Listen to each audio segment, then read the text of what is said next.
Hello everyone and welcome back to the Horror Hut. Before you drift off, it would be a nice idea if you could leave a comment to let me know where you are listening from. Please don't forget to give the video a like and subscribe to the channel. Right, let's get comfy and relaxed, and let's begin. Story 1, Silent Watchers, the Unblinking Gas Station. The night air smelled like rain, though not a drop had fallen yet. I worked the late shift, from midnight until 6 in the morning, standing behind the counter at the Shell station on the edge of town. It wasn't glamorous, or even interesting, really. Mostly it was quiet. The kind of quiet that lets you hear the hum of the flickering fluorescent lights, the occasional car rolling past on the highway, the distant bark of a dog that seemed too far away to do any good. The smell inside the station was a mix of stale coffee, plastic, and something faintly chemical, maybe the cleaner the night crew used before they left. The floor tiles were sticky in spots, a testament to years of spilled sodas and who knows what else. My shoes stuck briefly every time I shifted weight. Most nights, customers trickled in, drifters, truckers, or the rare teenagers sneaking out for snacks. I knew their faces well enough, or at least I thought I did. Their eyes darted nervously around, some avoiding mine altogether, others just as tired as I was. The attendants before me had warned me to keep to myself. Don't ask questions. Don't volunteer information. Just ring up the purchases and move on. That was the unspoken rule. But even after 3 months, something about the place felt off. It wasn't the usual late-night creepiness of an empty gas station. No, it was more like the building itself was watching me. And not just the flickering cameras in the corners. The attendants. The other guys who worked here, silent, motionless, their eyes always watching, never blinking when customers were around. They never spoke. Not a word. They stood behind the counters like statues, their presence heavy, like a weight pressing down on the room. I'd noticed it the first night I came on shift. A guy named Carl, the veteran attendant, barely looked up when I said hello. His eyes were sharp, and they followed me as I moved, but he never smiled or nodded back. Just a cold, steady gaze. Later, I saw others, different shifts, different faces, but the same thing. Silence. Watching. Not just observing, but studying, noting every little thing.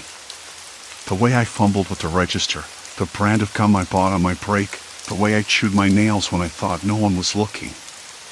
I told myself it was just paranoia. Maybe they were shy. Maybe it was a weird company culture. It was easier to believe that than to consider anything stranger. That night, the rain finally arrived. It started as a soft patter against the roof, then grew louder, a constant drumming that filled the empty spaces. The fluorescent lights flickered again, and I glanced up, irritated. The old wiring probably needed replacing, but the owner never cared. I wiped my hands on my pants and looked around the store. Shelves lined with chips, sodas, candy bars, and those cheap energy drinks that tasted like liquid metal. The radio was off, which was unusual. Usually, someone left it playing soft rock or talk shows. But now, the silence was complete. At 2:13 a.m., the door chimed. A man stepped inside, heavy rain dripping off his jacket. I noticed his shoes first. They were clean, polished almost, not like someone who'd been out in a storm. His eyes scanned the store, but not in that casual way customers do. He wasn't looking for a snack or a drink. He was looking at me. Really looking. I felt my skin prickling, the hairs on the back of my neck rising. He walked slowly to the counter, not reaching for anything. Just stood there, hands in his pockets, watching. I cleared my throat, forcing a smile. "Can I help you?" No answer. Just that steady gaze. I felt my throat tighten. "Are you okay?" I asked. The words sounded hollow even to me. Still nothing. Then, just as I was about to reach out and say something else, he turned and moved toward the back of the store. My feet felt glued to the floor. I wanted to call him back, but some part of me, maybe the part that remembered the warnings about keeping to myself, held me back. I watched as he disappeared through the door that led to the small storage room. My heartbeat was suddenly loud, pounding in my ears. I swallowed hard, trying to steady it. After a moment, I heard the faint rustling of boxes being shifted. Then silence again. I debated whether to follow him, but the rational part of my mind whispered that it was probably nothing. Maybe a delivery guy who forgot his key. But the unease wouldn't go away. It felt like a trapdoor opening beneath me, a chill sliding down my spine. I glanced at the other attendants, who had appeared behind their counters without me noticing. They hadn't said a word, just watching. Their eyes were unblinking, cold. I realized then that I hadn't heard any of them move. "Hey," I said, voice shaking slightly, "is everything okay back there?" No reply. Just silence. I stepped toward the door, my hand trembling as it reached for the handle. The man was nowhere in sight. The storage room was empty except for the usual clutter: old boxes of chips, expired soda cans, cleaning supplies. Nothing out of place. Then, on the back wall, I noticed a small notebook lying on the floor. It was open, and the pages were filled with neat handwriting. I picked it up, fingers brushing over the paper. The entries were strange. Names, times, descriptions like notes taken in a ledger. I scanned a few lines. Customer at pump 3, 2:12 a.m., green jacket, nervous glance. Another entry, regular, late shift, choose nails. I swallowed hard. My own name was there, written just a few lines down. I dropped the notebook. My hand hit the floor with a dull thud that echoed too loudly in the quiet room. The hairs on my arms stood up. I wasn't just being watched. I was being logged. Cataloged. Every little detail recorded and passed on. I stepped back into the main room, heart hammering. The attendants were still there, still silent, still watching. I wanted to ask them what it meant, why they did it. But their eyes told me there was no use. And that's when I realized the gas station was less a place of business and more a hub of something darker, something that thrived in silence and observation. The rain outside grew heavier, tapping insistently against the glass. I looked at the flickering neon sign again. The word "open" buzzed in red, a cruel joke. I wasn't sure what I had stumbled into, but I knew one thing for certain: I wasn't going to be the same after tonight. The rain hadn't let up. I could still hear the soft, almost imperceptible hum of the fluorescent lights overhead, their buzzing weaving into the rhythm of the rain. The attendants hadn't moved an inch since I dropped the notebook.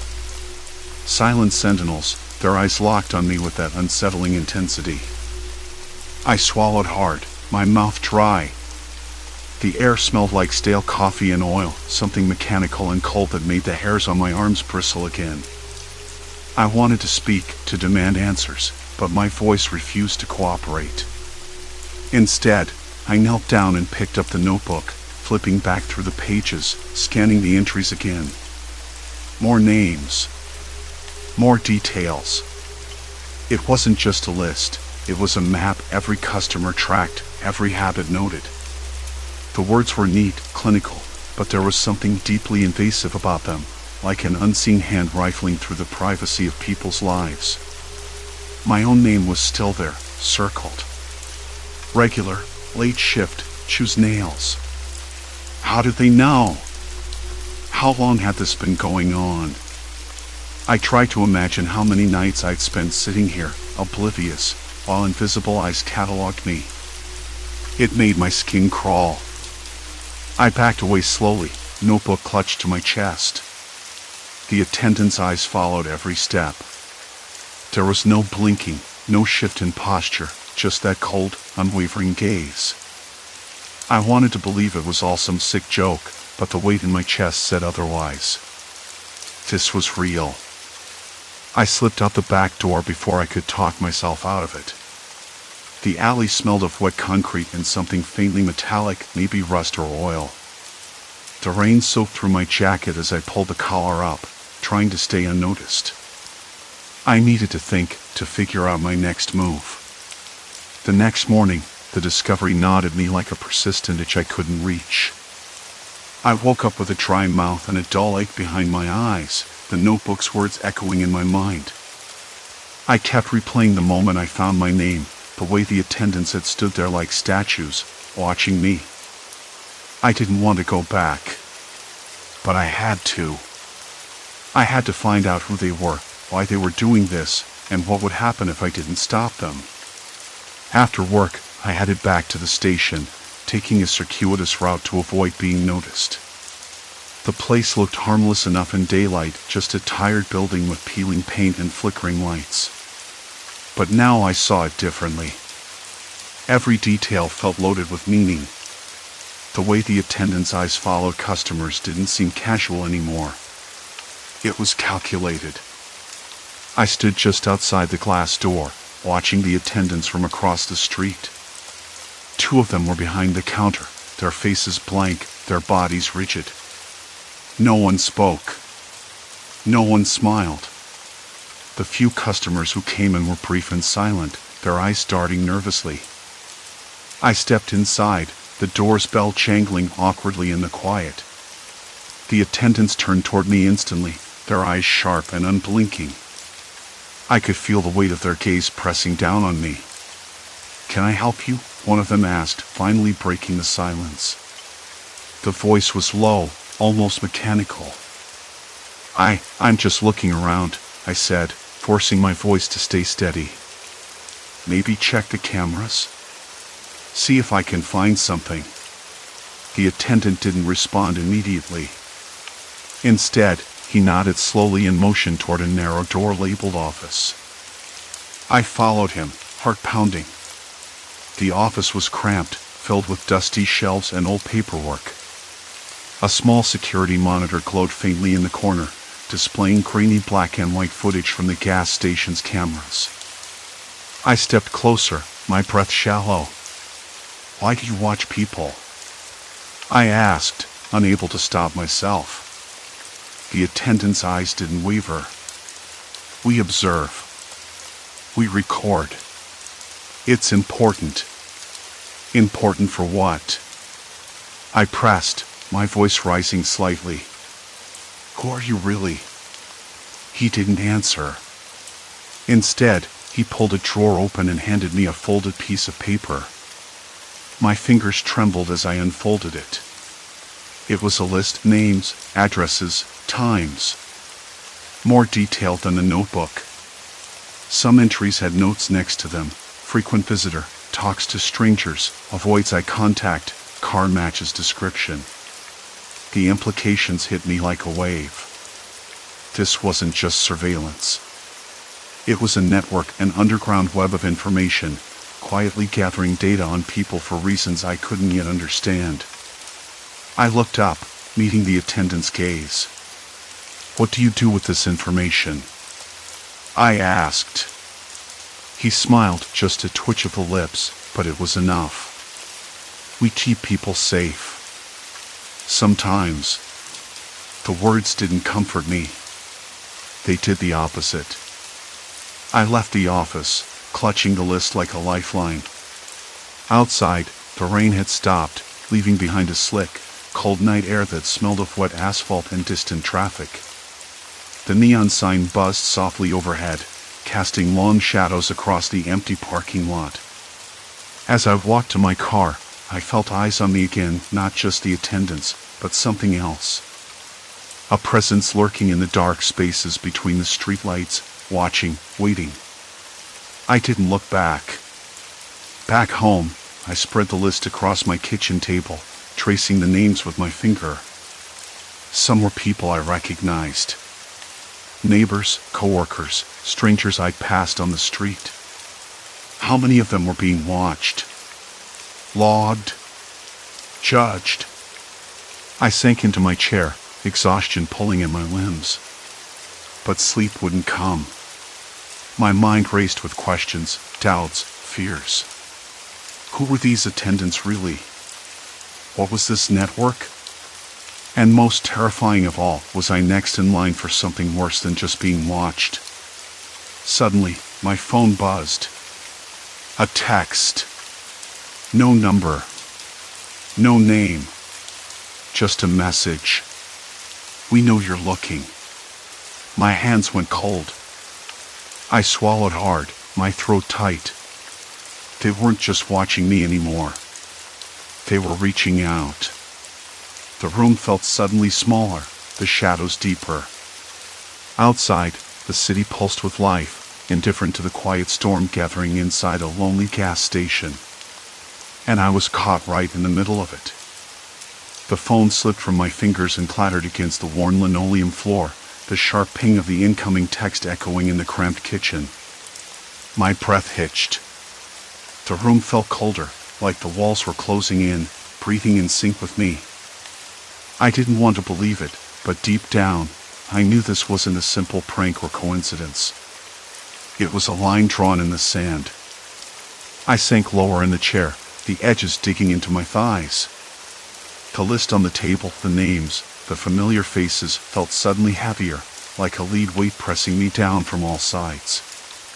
Neighbors, coworkers, strangers, all cataloged, watched, recorded. And now me. I'd crossed a threshold. There was no going back. A soft knock at the door startled me. My head snapped up, eyes darting toward the dark hallway beyond the kitchen.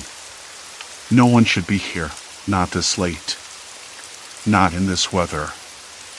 I swallowed, trying to steady my voice. Who's there? No answer. Just silence.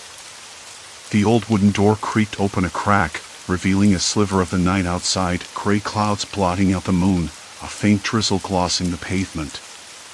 A shadow slipped inside before I could move, careful, deliberate. I forced myself to stand, muscles tight. Show yourself, I said, voice shaking despite my effort. The figure stepped forward, hands raised slightly in a gesture of peace. It was Mark, the attendant from the gas station, the one who never spoke but always watched. His eyes didn't waver, calm and unreadable in the dim kitchen light. I'm not here to hurt you, he said softly, voice low. I blinked, caught off guard. Then why? Why send that text? Why follow me? Mark glanced toward the list on the table. You don't understand what you're dealing with. I think I understand more than you realize, I snapped. You and your friends aren't just employees. You're gathering information. For what? Who? Mark hesitated, then sighed. It's bigger than you or me. We were recruited. It's about control. About keeping tabs on people who might disrupt the order. I shook my head, disbelief gnawing at me. You mean like some surveillance network? But why? What are you afraid of? He looked away, voice dropping. Because there are things happening beyond the gas station, things most people don't see. What you saw, the lists, the watching, it's just the surface. I stepped back, heart hammering. Surface? So what's underneath? Mark's gaze sharpened. We're part of a chain. A network. It's not just about watching, it's about anticipating. Predicting who might become a threat. People who might expose something. People like you. The words hit me like a cold wave. So I'm marked. Because I asked questions? He nodded slowly. Not just questions. Actions. Curiosity is dangerous, especially when it threatens stability. I ran my hands through my hair, frustration boiling over. I don't want to be part of this. I want out. Mark's expression hardened. There's no out. Not once you start down this road. You're in, whether you want to be or not. The weight of his words settled over me. No escape. No safety. Just a tightening noose of observation and control. The buzzing of my phone broke the silence again. Another message. This time, a photo. It was me, taken from outside my apartment. The timestamp was less than 10 minutes old. I swallowed hard. You're watching me. All the time. Mark's eyes glinted with something I couldn't place. We all are. That's the point. I backed away, heart pounding in my ears. The room felt suffocating, the shadows stretching longer. The gas station, the lists, the silent watchers, it wasn't just some odd job or weird cult. It was a system. A trap. And I was caught in the center. I can't do this, I whispered. Mark shook his head. You already are. Whether you like it or not, you're part of the network now. There's no turning back. Outside, the rain began to fall harder, drumming against the window pane like a countdown. My phone buzzed again, a new message lighting up the screen. Welcome. We've been waiting. The silence that followed was heavier than any threat. I realized then that whatever this was, it had already claimed me. And there was no way out. The room seemed to close in around me, shadows stretching like fingers along the cracked walls. Every instinct screamed to flee, to shatter the connection before it tightened completely. But Mark's eyes held something I hadn't seen before: resolve, maybe even pity. They don't just want control, he said softly, almost too quietly to hear over the rain. They want fusion. You and the network, becoming one. It's not just about power, it's evolution. I swallowed hard, the weight of his words sinking in like cold stone. My fingers trembled as I typed a reply, hesitating before sending. Who are they? Seconds passed, but the answer came swiftly, the screen blinking alive with a cryptic phrase: the architects of tomorrow. A chill ran down my spine. The architects. Names whispered in conspiracy circles, dismissed as myth until now. And I was caught in their web, a pawn or something far worse. Mark stood, pacing. There's a window, but it's closing fast. You can fight, resist the merge temporarily. But the network adapts. It learns. I felt the pulse in my veins quicken, syncopated with the relentless tapping of rain. Somewhere deep inside, a flicker of defiance sparked. If this was evolution, then maybe it was also war. And I wasn't ready to surrender just yet. A distant hum thrummed through the quiet house, weaving through the shadows like a restless whisper. I ran a hand through my hair, the strands damp with sweat despite the chill. The room smelled stale old carpet, cheap detergent, and something faintly metallic, like the underside of a car hood. My fingertips hovered over the keyboard, hesitant. The network wasn't just some anonymous threat. It was alive, watching, adapting.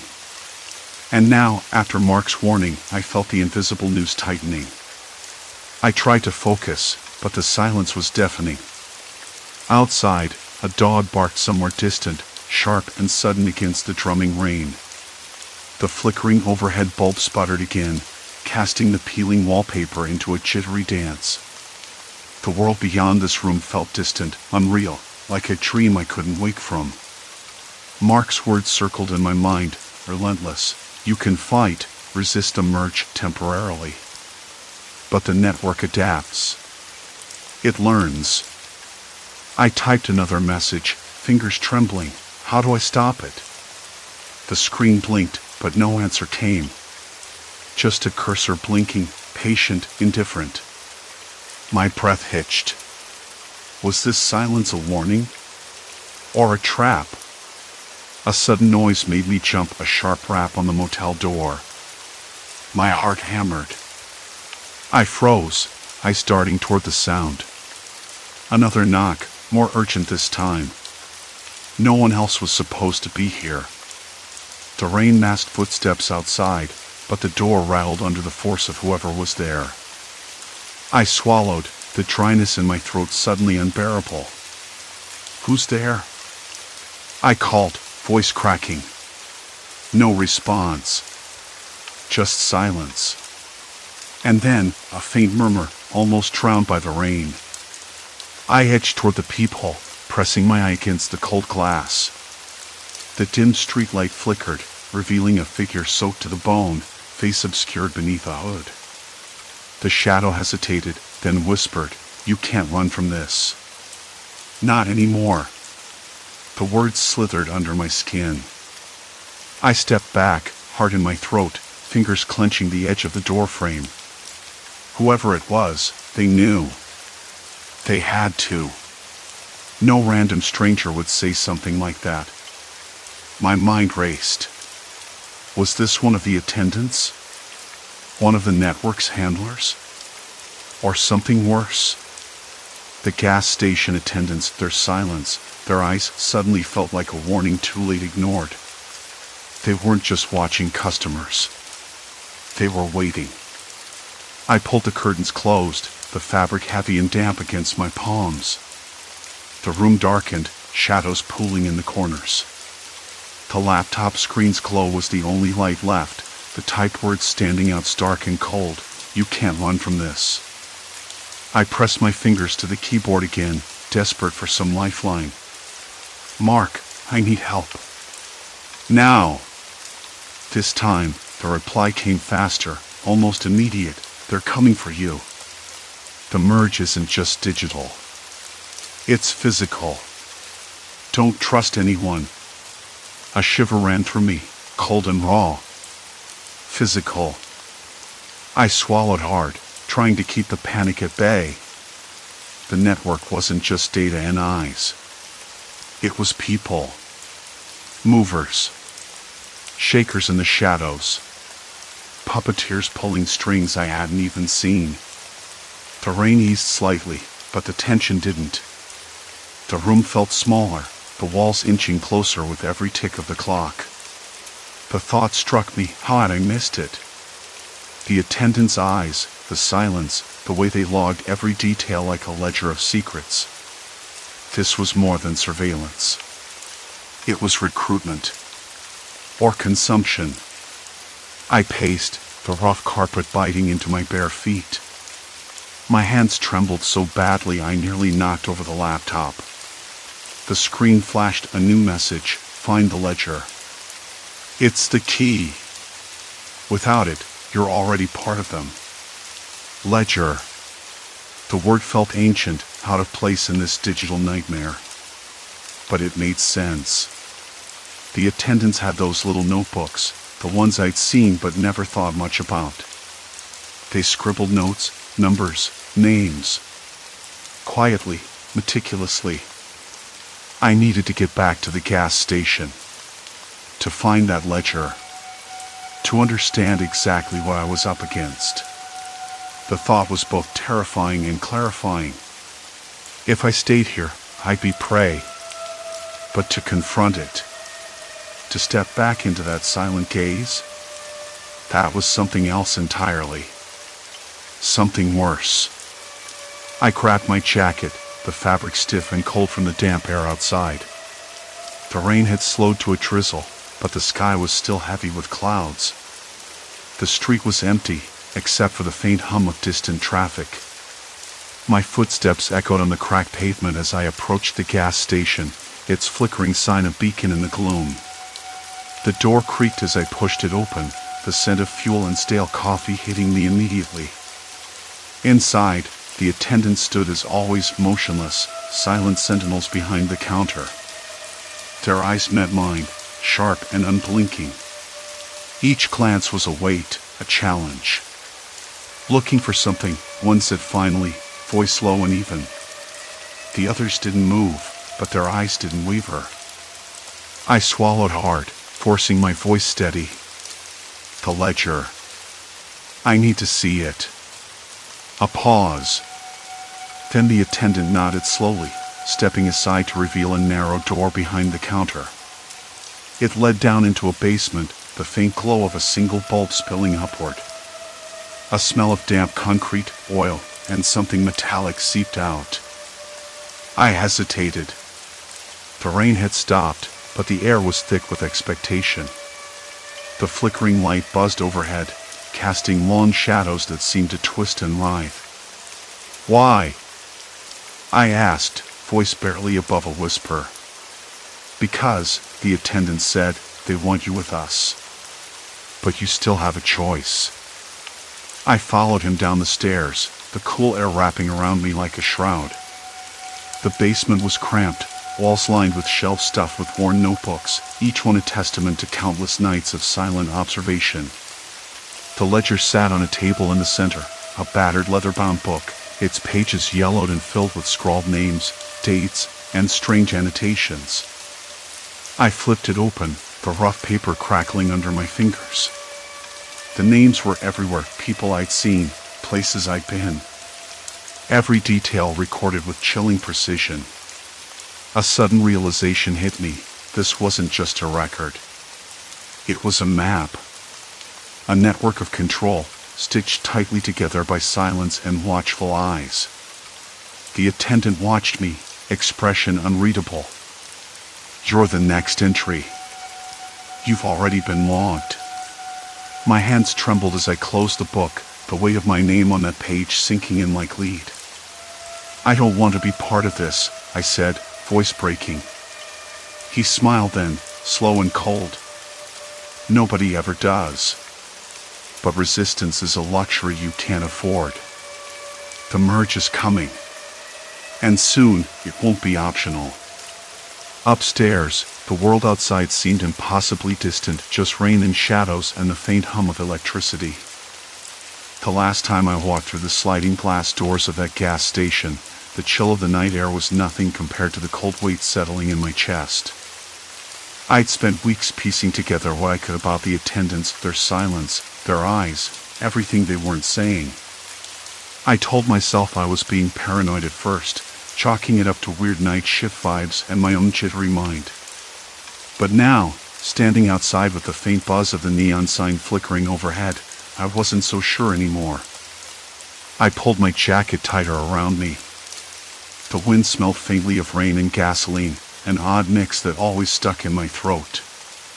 The lot was empty, save for a stray cat padding near the dumpsters, its eyes shining sharp in the dim light.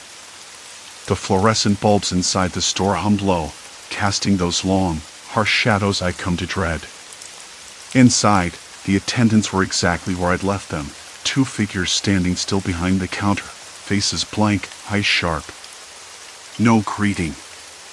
No acknowledgement. Just watching. Like they always did, like they never stopped. Except tonight felt different. The air was thicker, the silence heavier. I forced my feet forward, my footsteps echoing on the cracked linoleum. The scent of stale coffee and sweetened air freshener hit me as I crossed the threshold, the usual background noise of the cash register absent. I stopped at the counter, heart thudding loud enough I was sure they could hear it. One of them, the taller one, blinked slowly. The other's gaze flicked toward the door, then back at me. Neither spoke. Their eyes held that same unreadable calculation, like they were measuring me in pieces. I know what you are, I said quietly, half to myself, half to them. You don't work here. You don't care about the shift or the prices or the customers. You're something else. The taller attendant tilted his head slightly, the faintest crease between his brows. The other didn't move. I waited, but no response came. If I expected a denial or a threat, I was wrong. They never spoke. I realized then it wasn't about them talking. It was about what they did in silence. Watching. Logging. Gathering. Every detail, every face, every hesitation or nervous glance. I had stumbled on a network, I was sure now. An underground web that thrived on information collected with surgical precision. I thought about the people who'd been in and out of that station, late-night wanderers, truckers, lost souls. Every purchase, every question, every moment cataloged like data points in some grim ledger. My hands trembled, fingers curling around the edge of the counter. The taste of dry copper filled my mouth. I wanted to run, but something kept me rooted. Maybe it was the need to understand, or the numbness that had settled over me after weeks of sleepless nights. "I'm not here to play games," I said, voice steadier than I felt. "If you want me to walk away, say it." Silence. Complete silence. Then, the taller attendant reached under the counter and slid a small, worn notebook across the counter toward me. The leather was cracked, edges frayed, pages yellowed. I hesitated before picking it up. Inside, names, times, places. Notes in neat handwriting, almost clinical. Details on people I recognized. People I'd seen come and go. My throat tightened. This was proof. Proof of everything I'd feared. I looked up. The attendants watched, unblinking. No kindness, no malice, just cold, impersonal observation. "Why?" My voice cracked, barely above a whisper. "Why do you do this?" The taller attendant's lips twitched, maybe the closest thing to a smile I'd ever seen from them. Then, he nodded toward the door. I understood then. This wasn't just about watching. It was a warning. Go now. Walk away. Forget. But I couldn't. Not yet. The notebook felt heavier in my hands than it should have. Like it carried the weight of every secret, every betrayal logged within those pages. I left the store without another word. Outside, the cat slipped into the shadows, vanishing silently. The night air hit me like a slap. Cold, real, unforgiving. I walked to my car, heart still pounding, eyes darting to the dark corners of the parking lot. For days afterward, I wrestled with what to do. Who to trust. I thought about calling the police, but the information was too tangled, too obscure. They'd say I was crazy, or worse, ignore me. The network was too careful, too hidden. So I kept quiet. I watched from a distance. I learned how the attendants moved, how the shifts rotated.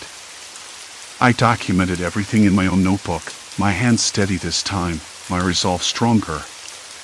One night, I sat in my car across the street, the gas station glowing faintly in the dark. The attendant stood behind the counter, as always, silent and watching. But this time, I felt different. Less prey, more witness. Weeks turned into months. The notebook in my glove compartment grew thick with observations and patterns. I realized I couldn't stop them alone, but I could shine a light on the darkness they thrived in. I reached out to a journalist I trusted, someone who wasn't afraid of a tangled story. Together, we pieced it apart, layer by layer. The underground network was real, vast, and meticulous. Not criminals in the usual sense, more like archivists of human weakness, collecting data for some larger web of control and manipulation. The story broke slowly, carefully. The gas station became a symbol, a starting point for a wider investigation. Attendants disappeared, replaced by others. The silence was broken by questions, by scrutiny. And me? I was no longer just a scared customer. I was a witness, a chronicler. The fear didn't vanish overnight. Sometimes, I still felt their eyes on me, even when the station was miles away. But I learned something crucial: fear loses power when faced with truth. I thought about the cat that night, slipping quietly into the shadows. I wondered if it watched too, silently keeping score of the world's unseen corners. The gas station stands still, its flickering lights a reminder of what hides in plain sight. I don't know if the network is gone. Maybe it's just changed faces, moved to another place. But I know this silence is a language, and sometimes it speaks louder than words. Story 2: The Man Behind the Blackout, Haunting Gas Station Visitor. I never thought a gas station could feel so empty, not just in customers but in something else, something I couldn't quite name. The building was just a small rectangle of beige brick and glass, with a flickering neon sign that buzzed whenever a breeze caught the power line. Inside, the air, cold and heavy with silence, smelled faintly of burnt coffee and something metallic, not quite grease, not quite rust. I kept a half-empty thermos of black coffee behind the register. It tasted bitter, with a hint of something stale, but it was enough to keep my eyelids from drooping entirely. The radio played low, mostly static and old country songs no one asked for, but it was better than the silence.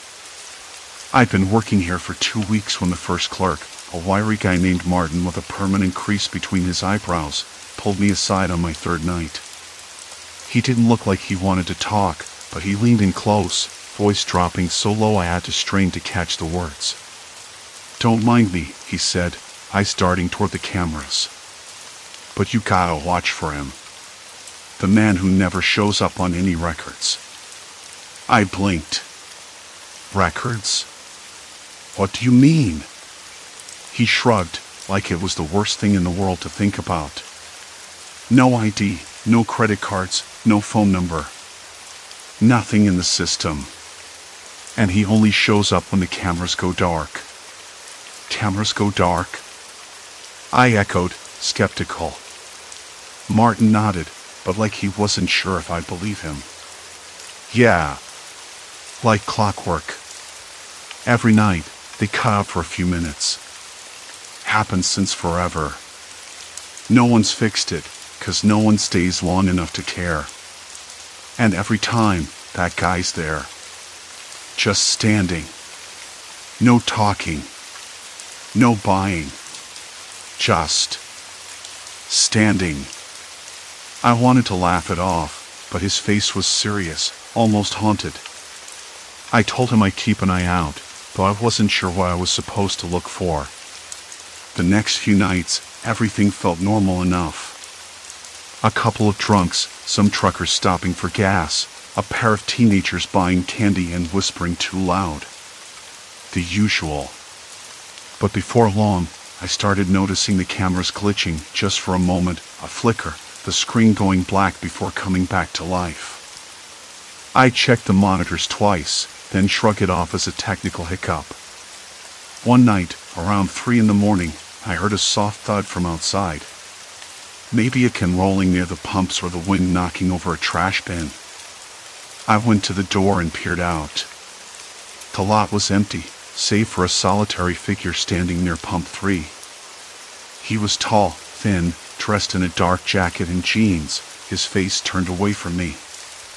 The cold wind tugged at his coat, but he didn't move. I called out, "Hey, can I help you?" No answer. I stepped outside. The night air was sharp, smelling faintly of wet asphalt and pine from the nearby woods. The man didn't turn around. I noticed then that the streetlights didn't quite reach him. There was a shadow there that felt too thick, almost like the light was bending away. I shook my head. I was probably just tired. "Sir?" Still nothing. I walked closer. My boots barely made a sound on the cracked concrete. I was close enough to see his profile now, narrow, pale, but with something off about his eyes. They looked empty, like they were staring through me, not at me. My throat went dry. I thought about calling the police, but nothing had happened. He hadn't said a word. He hadn't moved. "Are you okay?" The man turned his head slightly, just enough for me to see a faint smirk. Then he stepped back a few paces and disappeared into the dark. Just like that. It was as if he'd melted into the night. I stood there for a moment, my breath clouding the air, heart banging against my ribs. The cameras had been dead for exactly 2 minutes. Back inside, I checked the footage. The screen was black where I'd seen him. No sign of movement. It was like he'd never existed. My hands trembled as I poured another cup of coffee. The taste was bitter but oddly comforting. I sat behind the counter, chewing on the inside of my cheek, trying to make sense of what I'd seen. When Martin came in for his shift a little later, I told him. He didn't seem surprised. "Told you. What does he want?" Martin shook his head. "No one knows. But it's not what he does. It's what he leaves behind. The silence. Like the air's been sucked out of the room." I couldn't tell if he was warning me or just repeating a rumor, but I couldn't shake the feeling that something had shifted. The quiet wasn't just quiet anymore. It was waiting. That night, I sat in the break room, the hum of the vending machine and the distant howl of a coyote the only sounds breaking the stillness. I stared at the flickering lights and wondered how long I could keep pretending everything was normal. The man who didn't exist was out there, lurking in the spaces between the camera feeds, in the gaps of my own attention. And I wasn't sure if I wanted to see him again. The weight of unseen eyes pressed against my skin, making it hard to breathe. Shadows stretched longer, twisting into shapes that didn't belong. I forced myself to stand, to move, to shake off the creeping dread, but the feeling clung tighter, like a secret waiting to be uncovered, or a threat ready to strike. The hum in the break room settled into a low, mechanical drone, like the breath of this place itself. I kept running that last conversation over in my head, the one with Dave, the older clerk who'd been working here since before I started. His voice had dropped to a whisper when he mentioned a man who didn't exist. You don't find him in any records. No reports, no complaints. Nothing on the cameras either. But he's here. Always here. I'd laughed it off then, but now the unease was gnawing at me like a dull ache. I reached for my phone, thumb hovering over the Notes app. I'd started jotting down every weird thing, times when the cameras cut out, when the electricity blinked, the moments when the air felt like it was sucked out of the room. It felt desperate, almost childish, but I needed some kind of anchor. To prove I wasn't losing my mind. The clock on the wall ticked past 2 a.m. The screens in the security room blinked, showing the usual empty pumps, the darkened parking lot. Then, without warning, the feed from camera 3, the one covering the far corner near the old payphone, went black. A soft pop crackled through the speakers, static filling the silence. I didn't even think. I grabbed a flashlight from under the counter, the metal cool and heavy in my hand. The beam sliced through the darkness beyond the glass doors, landing on the cracked concrete and the rusted signs swinging gently in the wind. No one. The cameras flickered back on moments later. Everything seemed normal. The man, if he was real, had vanished again. I sat back down, my fingers trembling slightly. The air felt colder all of a sudden, like the warmth was being pulled away. I rubbed my arms, trying to shake the chill. Then the phone rang. I jumped, nearly dropping the flashlight. The shrill ring echoed in the cramped space. I hesitated, heart thudding. The line was dead on the other end, just static and that low, humming silence.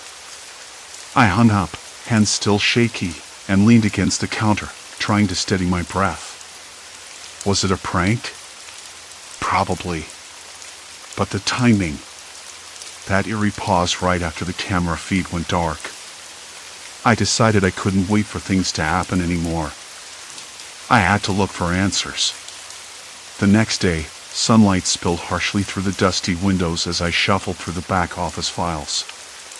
The gas station's records were a mess: old receipts, employee schedules, maintenance logs, but nothing about any strange visitors or incidents. I checked the security footage archives on the ancient computer, scrolling back through weeks of grainy night recordings.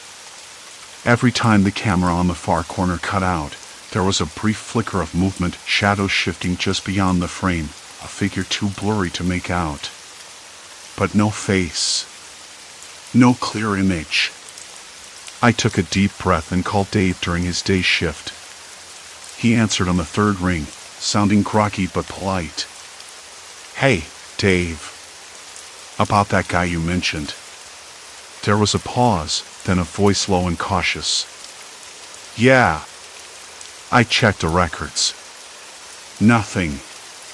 No mention of anyone fitting that description. Not surprising. His tone was flat, like he'd said it 100 times before. He's not supposed to be here. What does that mean? Not supposed to be here how? Dave sighed, the kind of exhale that carries years of frustration.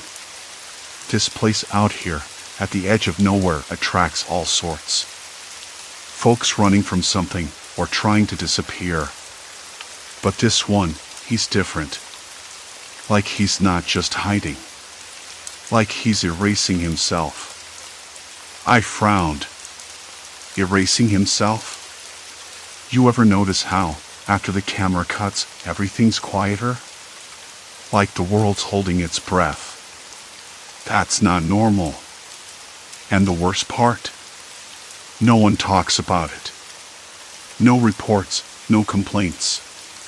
Just silence. I stared at the phone. The silence stretched between us, thick and heavy. "Why don't you leave this place?" I asked, voice barely a whisper. Dave chuckled dryly. "And go where? There's no comfort in running.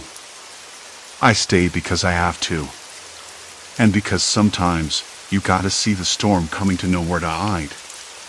His words stuck with me long after the call ended. That night, I couldn't shake the feeling that eyes were watching from the shadows beyond the pumps. The fluorescent lights buzzed unevenly, and the air was tinged with something metallic, like the scent of rusted iron mixed with wet asphalt. My skin prickled in the stagnant air.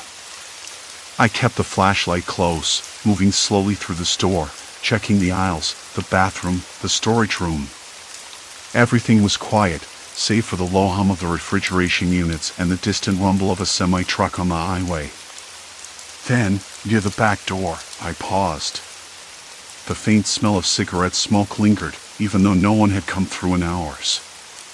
I traced it to the cracked window by the employee exit. Outside, the wind stirred the dead leaves, and the payphone sat silent and unmoving. Something shifted in the corner of my eye. I spun around. Nothing. But the silence, it wasn't just quiet anymore. It was deliberate, like the space between breaths before a scream. Back at the counter, I noticed the security monitor flicker again. The feed from camera 3 sputtered, then went black. My heart slammed against my ribs. I grabbed the radio, clicking the button. Dave. Camera 3's down. No response. I tried again. Static. The radio died. I slid down behind the counter, the flashlight beam trembling in my grip. The darkness outside pressed against the glass like a living thing. And then I heard it. Not a voice. Not footsteps. Silence. Complete silence. Like the world had stopped listening. A soft knock at the front door. Slow. Patient. My breath caught. I didn't move. The knock came again. I forced my fingers to reach the button and flipped on the exterior spotlight. The light stabbed into the night, illuminating the cracked pavement and the empty lot. No one there. but the silence remained. Deeper now. Waiting. I didn't know what was worse, the man who came with darkness or the emptiness he left behind. I leaned in close to the monitor, willing the screens to turn back on. They stayed black. And then the power cut. The store went dark, swallowed whole by the night. I sat frozen, the weight of silence pressing down like a shroud. Outside, the wind whispered through the cracked payphone, carrying a message I didn't want to hear. The storm was coming, and I was standing right in the middle of it. The darkness swallowed everything once the power cut out. I don't know how long I sat there, frozen, waiting for the monitors to flicker back, or for the front door to burst open with a rush of cold air. But nothing happened. No footsteps. No whispers. Just the quiet. Then the emergency light blinked on overhead, weak and red, casting odd shadows that jittered across the dusty shelves. A slow pulse of unease throbbed behind my ribs. I swallowed hard, tasting stale coffee and the faint tang of something burned, probably the circuit breakers struggling behind the walls. I reached for the phone behind the counter, hoping for a dial tone. Nothing. Dead silence on the line. No dial tone. No crackle. Just empty. I tried the flashlight app on my phone, but the screen was dead too, battery drained faster than I expected. The storm must have knocked out the cell signal earlier. Even the little bars had vanished. Trapped. Perfect. I stood up, knees shaking, and shuffled toward the door. The glass was cold under my fingertips. I pressed my ear to it, expecting what? Movement? A creak? The faintest breath? Nothing. Just a low whistle of wind curling around the building like smoke. Then I noticed it, the faintest pattern of footprints in the dust on the concrete just outside. They weren't fresh, but they weren't old either, just faded enough to make me question where they led. One set stopped abruptly at the edge of the spotlight's reach. My breath caught. The man. I thought of the clerk's warnings, the hushed tones, the eyes darting away whenever I asked.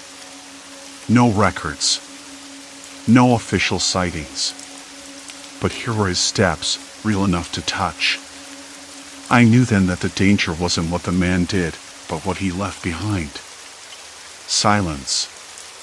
Absence. A hollow space that swallowed sound and light. I had been naive to think I could just walk away from this place. From him. The storm outside grew louder. Rain pounded the roof like a drumline gone mad, and the wind ripped at the edges of the building, making it groan.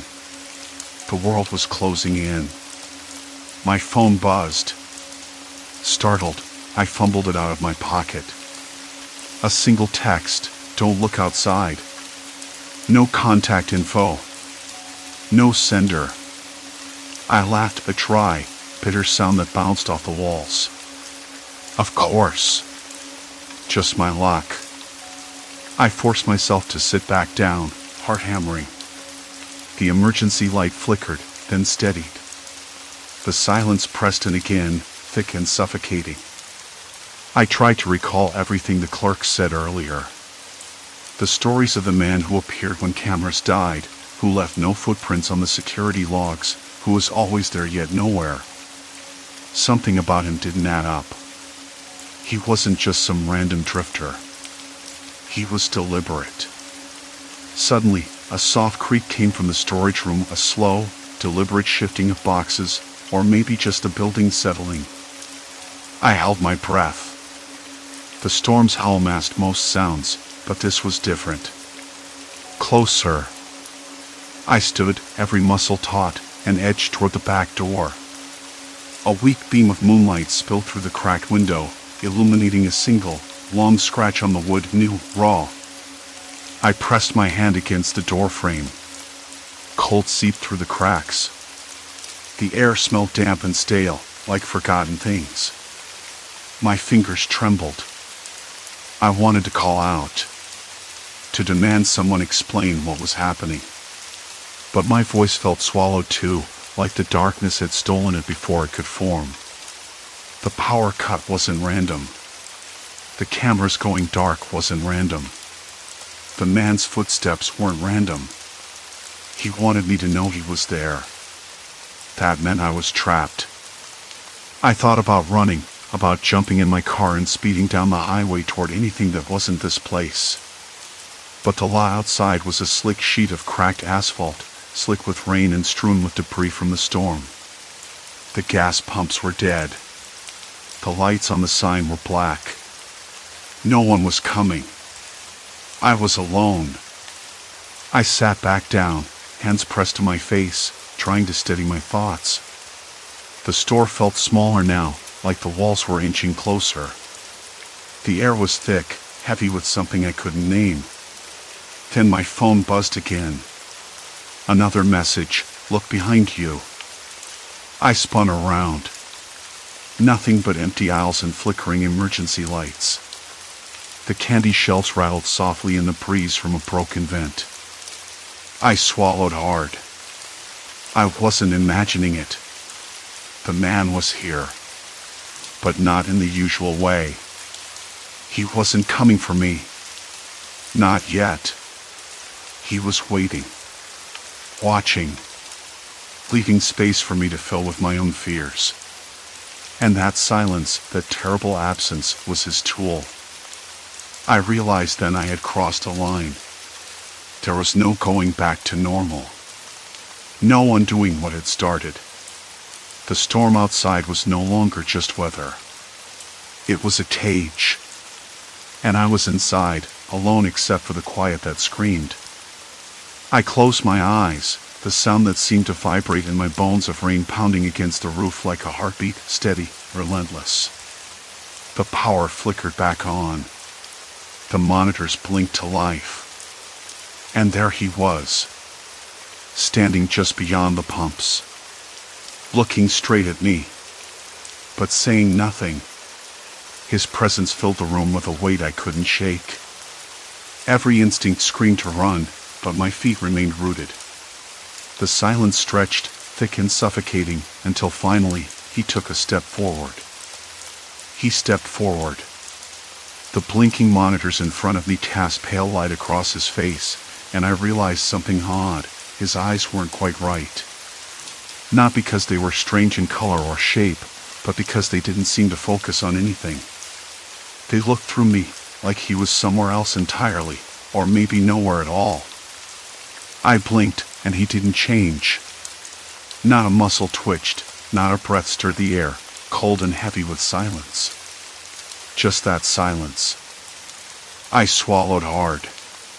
My throat was dry, the taste of stale coffee and dust clinging to my tongue. The storm outside roared like a beast, but inside the station, the silence had weight. It pressed in on me from all sides. I wanted to speak, to ask what he wanted, but my voice was a ghost, trapped beneath layers of ice. The man's lips parted slightly, but no sound came out. Instead, he raised a hand, the slowest, most deliberate gesture I'd ever seen, and pointed at the door behind me. My gaze flicked there, then back to him. I didn't want to look. I wanted to convince myself it was a trick of the light, a shadow cast by the flickering bulbs overhead. But no! Something was out there, lurking just beyond the glass, hidden in the storm's wild breath. I felt a cold trickle run down my spine. My chest tightened.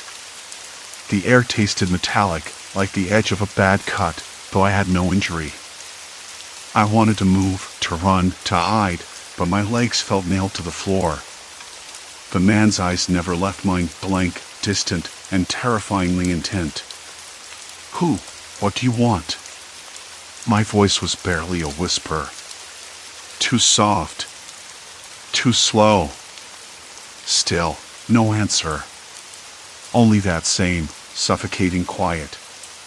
Then the lights flickered again, once, twice, and the monitors went dark. The storm outside swallowed the world whole. I sat in complete darkness, my breath loud in my own ears. The man was gone. The silence afterward was worse. Not the absence of noise, but the absence of him. Like he'd never been there at all. A void where something terrible had just been. I fumbled for the emergency flashlight under the counter, my fingers trembling. The beam cut through the blackness, spotlighting the empty space beyond the pumps. Nothing moved. Nothing breathed. The rain still fell, relentless and cold. I pressed the button on the radio. Static. No response. The power outage must have knocked out every connection. My mind raced. The man didn't appear on any records. No surveillance footage. No transaction logs. He was a ghost in a place that should have held every detail. And now, when I'd finally seen him, he left behind only silence, a silence that screamed louder than any threat. The radio crackled again, and then a voice. Low, hurried. Familiar. Are you okay? You there? It was Janice, the clerk from the next town. Her voice was ragged, tired. I blinked, relief washing over me, but it was mixed with something else. Fear. Janice, I saw him. The man. He was here. Right outside. There was a pause. Then, I told you. You don't want to get involved. I can't, I started, but she cut me off. Listen. Whatever you do, don't let him inside. And don't answer the phone if it rings. Not even if it's me. The line went dead. My hand shook as I set the radio down. The storm's howl seeped through the cracked window, the cold biting at my skin. I forced myself to stand, every nerve screaming to bolt, but I stayed rooted. I had to figure this out. I stepped toward the door, flashlight in hand, every sense straining against the dark. The storm had shifted, gusting suddenly, carrying a faint sound, footsteps. No, something quieter. The scrape of rubber against wet concrete. I froze. The man was back. I knew it before I saw him. He stood there, silent as before, eyes fixed on the door. But this time, he wasn't pointing. He was waiting. Waiting for me. The weight of the silence pressed down again, heavier than before. I swallowed, trying to steady my breath. The storm was a cage, and I was the only prisoner. Except now, the bars were closing in. I knew one thing for certain, the danger wasn't what he did to you. It was what he made you do. The silence he left behind was a void that swallowed everything, hope, fear, reason. And if I stepped through that door, I might never come back. But I couldn't stand still. Not anymore. My fingers brushed the cold metal handle. The storm didn't answer. Neither did the night. Only the silence waited. I gripped the handle tighter, feeling the roughness bite into my skin, a sharp reminder that this was real. The world around me seemed to hold its breath, the howling wind momentarily stilled, as if even nature hesitated to witness what was about to unfold. The faintest flicker of light from the distant horizon teased the edges of the darkness, promising a dawn I wasn't sure I deserved. With a slow, deliberate motion, I pushed the door open. A rush of frigid air spilled out, swirling around me like a warning. Inside, shadows shifted and stretched, whispering secrets I wasn't ready to hear. But stepping back wasn't an option. Not now. Not ever. The path was set, the choice made. Whatever awaited beyond that threshold, I would face it not as a prisoner of the storm, but as its breaker. The floorboards groaned beneath my weight, each creak a reminder that this place had witnessed more than just time passing. It had seen despair, hope, and everything in between. My eyes adjusted to the dim light filtering through cracked windows, catching the glint of something metallic near the far wall. Curiosity edged out hesitation as I moved closer, fingers brushing away a thin layer of dust to reveal a rusted key. It felt heavy in my palm, not just from age but from purpose. What lock had it belonged to? And why had it been left here, waiting? The air grew colder still, and a faint, almost imperceptible hum filled the room, as if the building itself was awakening. Heart pounding, I slid the key into the nearest door frame, the metal biting into the worn wood. The lock clicked open, a sound more profound than any shout or scream. Beyond the door lay a narrow staircase spiraling downward, swallowed by darkness deeper than the night outside. Taking a breath to steady myself, I descended, each step pulling me further into the unknown and closer to the truth I'd been running from. The narrow staircase swallowed me whole, the air growing colder with every step, a dampness clinging to my skin like a second layer. At the bottom, the stale air gave way to something else, a faint metallic scent, sharp and clean, like old pennies and something chemical, maybe rust and oil mixed together. My fingers brushed a cold railing as I stepped off the last stair onto a concrete floor cracked and stained with time. There was a door, heavy and scarred, the kind that seemed to have been forgotten for good reasons. I slid the rusted key in, the metal groaning in protest before finally turning with a click that rang louder than I expected. I pushed it open. The room beyond was empty save for a single chair facing the far wall, its backrest broken and splintered. The only light came from a flickering fluorescent bulb overhead, sputtering like it was on its last breath. The walls were stained with grime and streaked with something dark, old water damage, maybe, or something worse.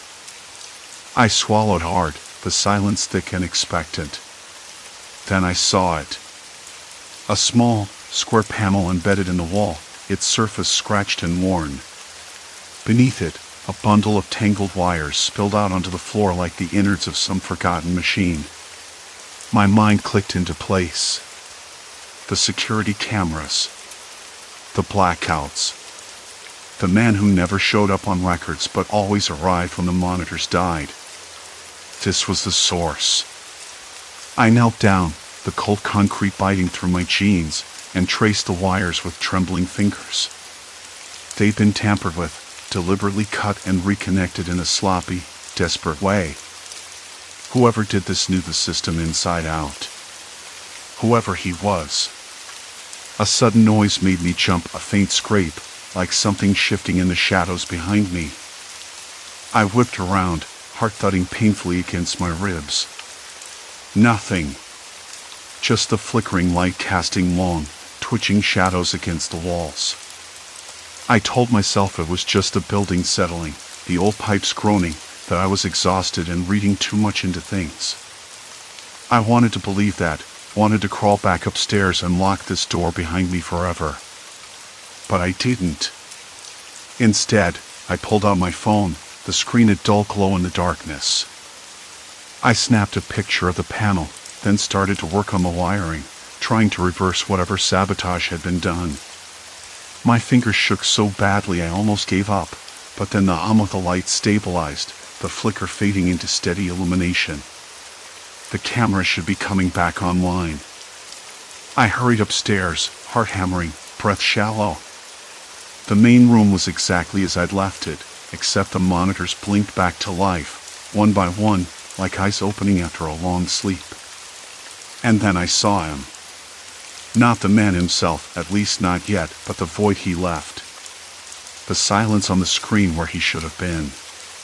That empty space, black and unblinking, waiting. I sat back, fingertips pressed hard against my temples. It wasn't about what he did. It was the absence he created, the gaps where nothing happened, the moments swallowed by silence. Like a missing piece of a conversation, a pause that meant everything. And then the cameras caught movement in the parking lot. A figure stepping out of the shadows, slow and deliberate. My breath caught. I leaned forward, squinting at the grainy image, trying to make sense of the shape. It wasn't the man I'd feared. Not exactly. It was someone else. A customer, maybe. A lost traveler making a wrong turn. But the cameras held no sound. No hint of footsteps or voice. Just the flickering image of a person moving through the night like a ghost. The silence was louder than any scream. I reached for the radio, fingers fumbling. Hello? Anyone there? Static answered. No response. The other clerk, the one who'd warned me, was gone. Probably the night shift ended, or maybe something else. I didn't want to think about that. I moved toward the door, the cold night air rushing in as I stepped outside. The world was still, too still. The distant howl of a dog, the rustle of dry leaves skittering across the pavement. The man from the cameras was nowhere to be seen. I walked the perimeter, eyes darting into every shadow, ears straining for the faintest sound. Nothing. No footsteps, no breathing, no movement. Just the lingering weight of absence. Back inside, I found a note slipped under the door. The handwriting was shaky, hurried. Don't trust the quiet. It's waiting. I crumpled the paper, the words burning into my skin like a brand. It was a warning. For me. From whom, I couldn't say. The rest of the night passed in a haze of half-light and jittery glances at the monitors. The man never showed himself fully, only in glimpses, shadows darting just out of focus, the flicker of a coat, the briefest outline against the grain. And then nothing. Silence again. Morning came slow and gray, the sky a dull wash of color bleeding into the horizon. I locked up the station, hands numb from cold and exhaustion, and stepped outside. The air was sharp, biting at my cheeks, but it felt real.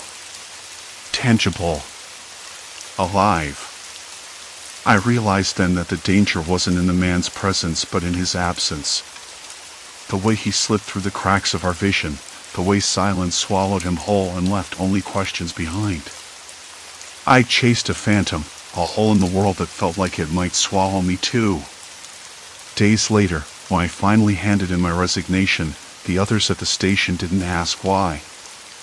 They knew. The warnings, the strange disappearances, the quiet that screamed louder than any shout.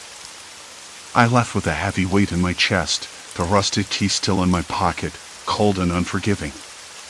Sometimes, late at night, I'd catch myself listening, waiting for the silence to break, for the absence to fill with sound. But it never did. Just the echo of what might have been, the ghost of a man who never really showed up. And that was the scariest part of all. Story 3, The Forgotten Fair, a town's altered memory. The town smelled different that morning. I tightened my jacket around me, even though the chill wasn't that sharp. My hands drifted to the screen of my phone, half out of habit, half because I wanted to check the news feed on the new version of the social app everyone had been buzzed about for weeks. The government had rolled it out citywide last night, promising better community connection, easier event planning, and a safer, more informed daily life. I downloaded the update before bed, not really thinking much of it. Now, scrolling through the feed, something made me pause. A cluster of posts caught my eye, all from neighbors I knew, some acquaintances, even a few strangers. They were talking about a street fair that supposedly took place last Saturday, the one I was absolutely certain hadn't happened. I was pretty good at remembering local events. I'd worked the last weekend at the library, and if there'd been a fair on Main Street, I would have seen it, or at least heard about it from someone. But according to the posts, it was real. People shared photos, memories, even long conversations from that day. One post was from Mrs. Calhoun, the elderly woman who lived across the street. She described the smell of kettle corn and the sound of children laughing near the carousel. Another, from a guy I barely knew, mentioned meeting me by the old fountain and talking about the new bookstore. I didn't remember any of it. My phone buzzed. A message from Jenna, my closest friend since high school. She wrote, "Did you go to the fair last weekend?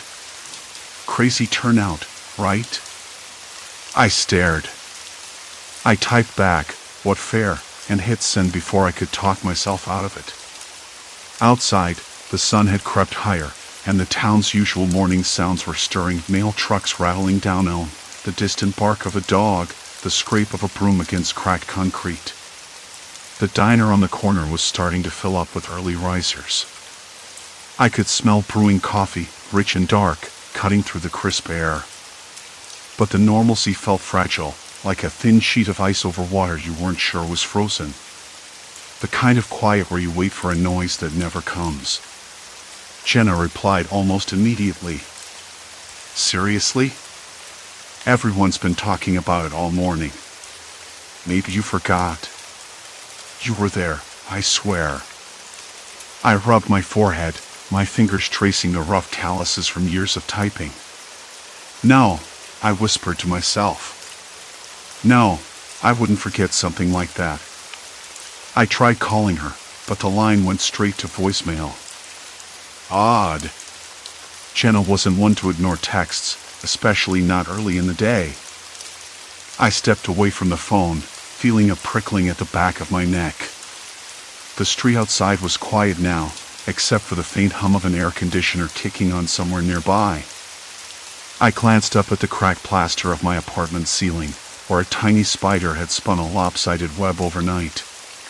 It swayed gently, catching the weak sunlight through the window. My mind went to the update again. The app had changed overnight. Maybe it was a glitch, some weird algorithm error mixing up dates or photos. That could explain the flood of false memories, right? I told myself that, but the cold taste in my mouth didn't fade. Later that afternoon, I went to the cafe down the block, hoping to run into someone else who might clear things up. The barista, a cheerful guy named Marcus, was wiping down the counter when I arrived. "Hey, Marcus. Quick question, did you go to the fair last weekend?" I asked, trying to keep my voice steady. He blinked, confusion flickering across his face. "Fair? No, I don't think so. I mean, nothing was on the calendar, and I don't remember hearing about one." "Why?" I told him about the posts, the photos, the messages. He shook his head slowly. "Maybe it's some kind of prank. You know how people are with those apps. Someone could have doctored images or started a rumor." He laughed, but it sounded forced, like he wasn't quite convinced himself. I nodded, but my gut twisted. I pulled out my phone again and showed him a picture someone posted, a group of people smiling beneath a banner that read Main Street Fair 2024.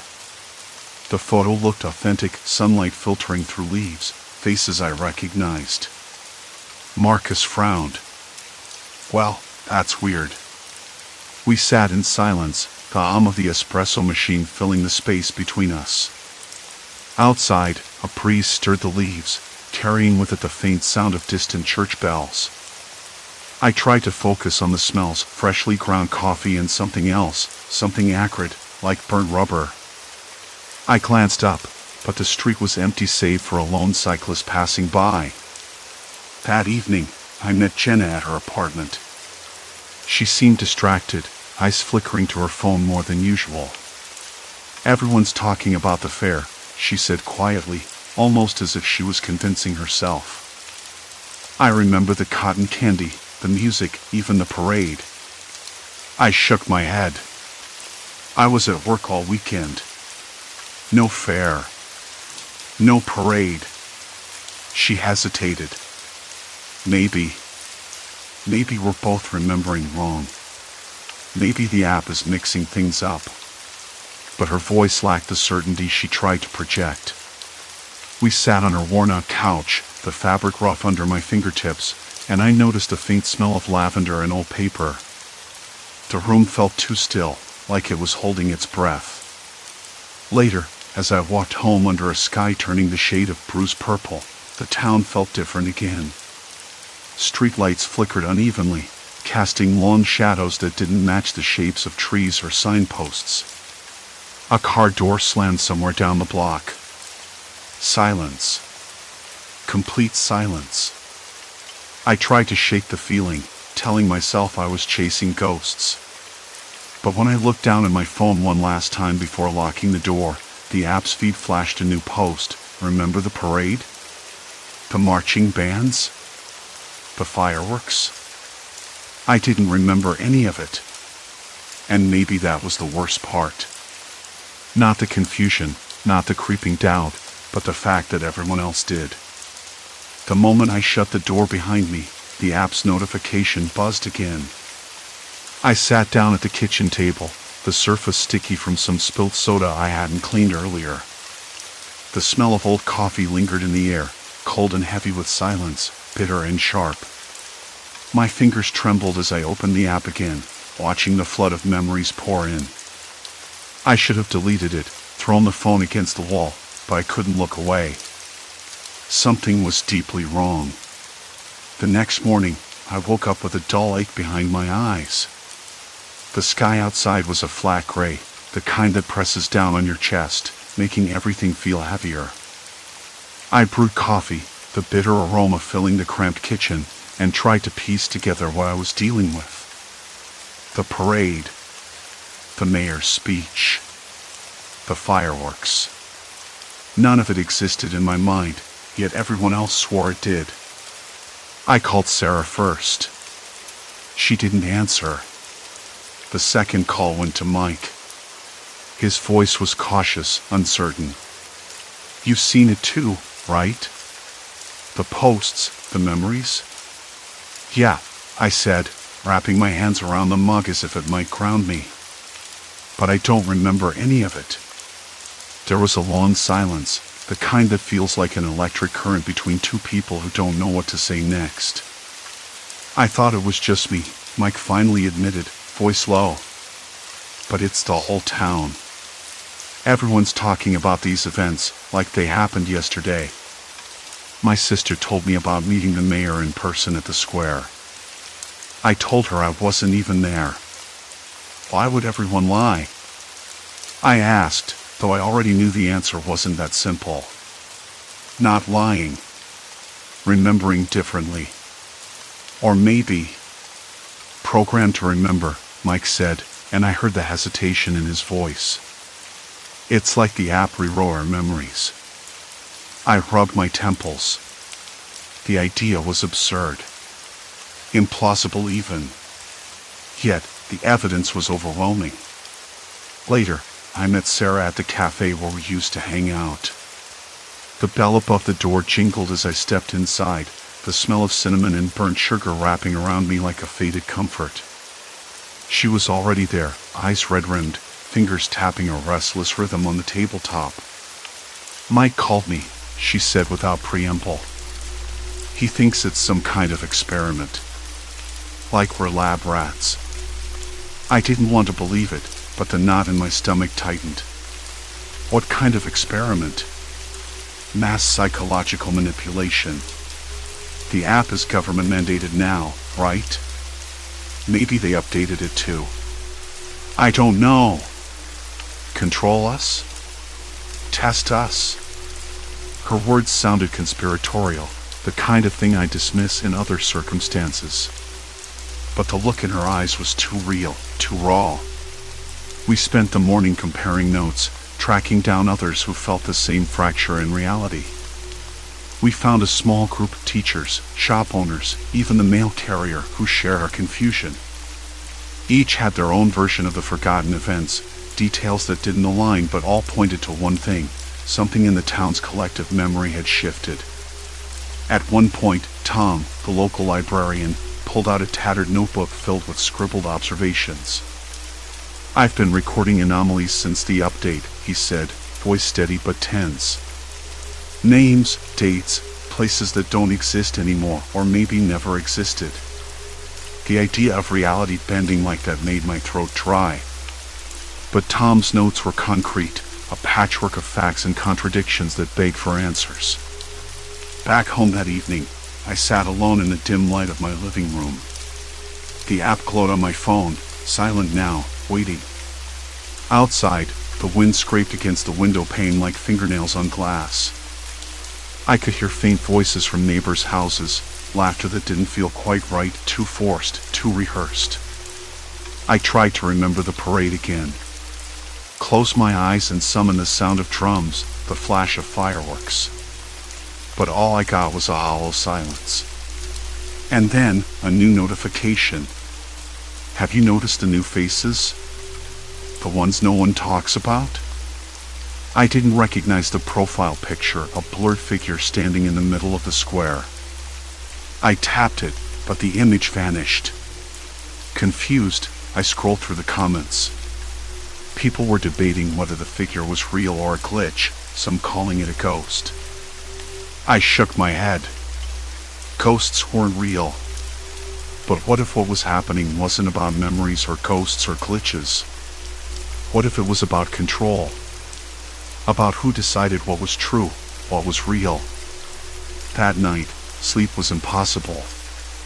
My mind raced with questions, each one darker than the last. The app was no longer just a social tool.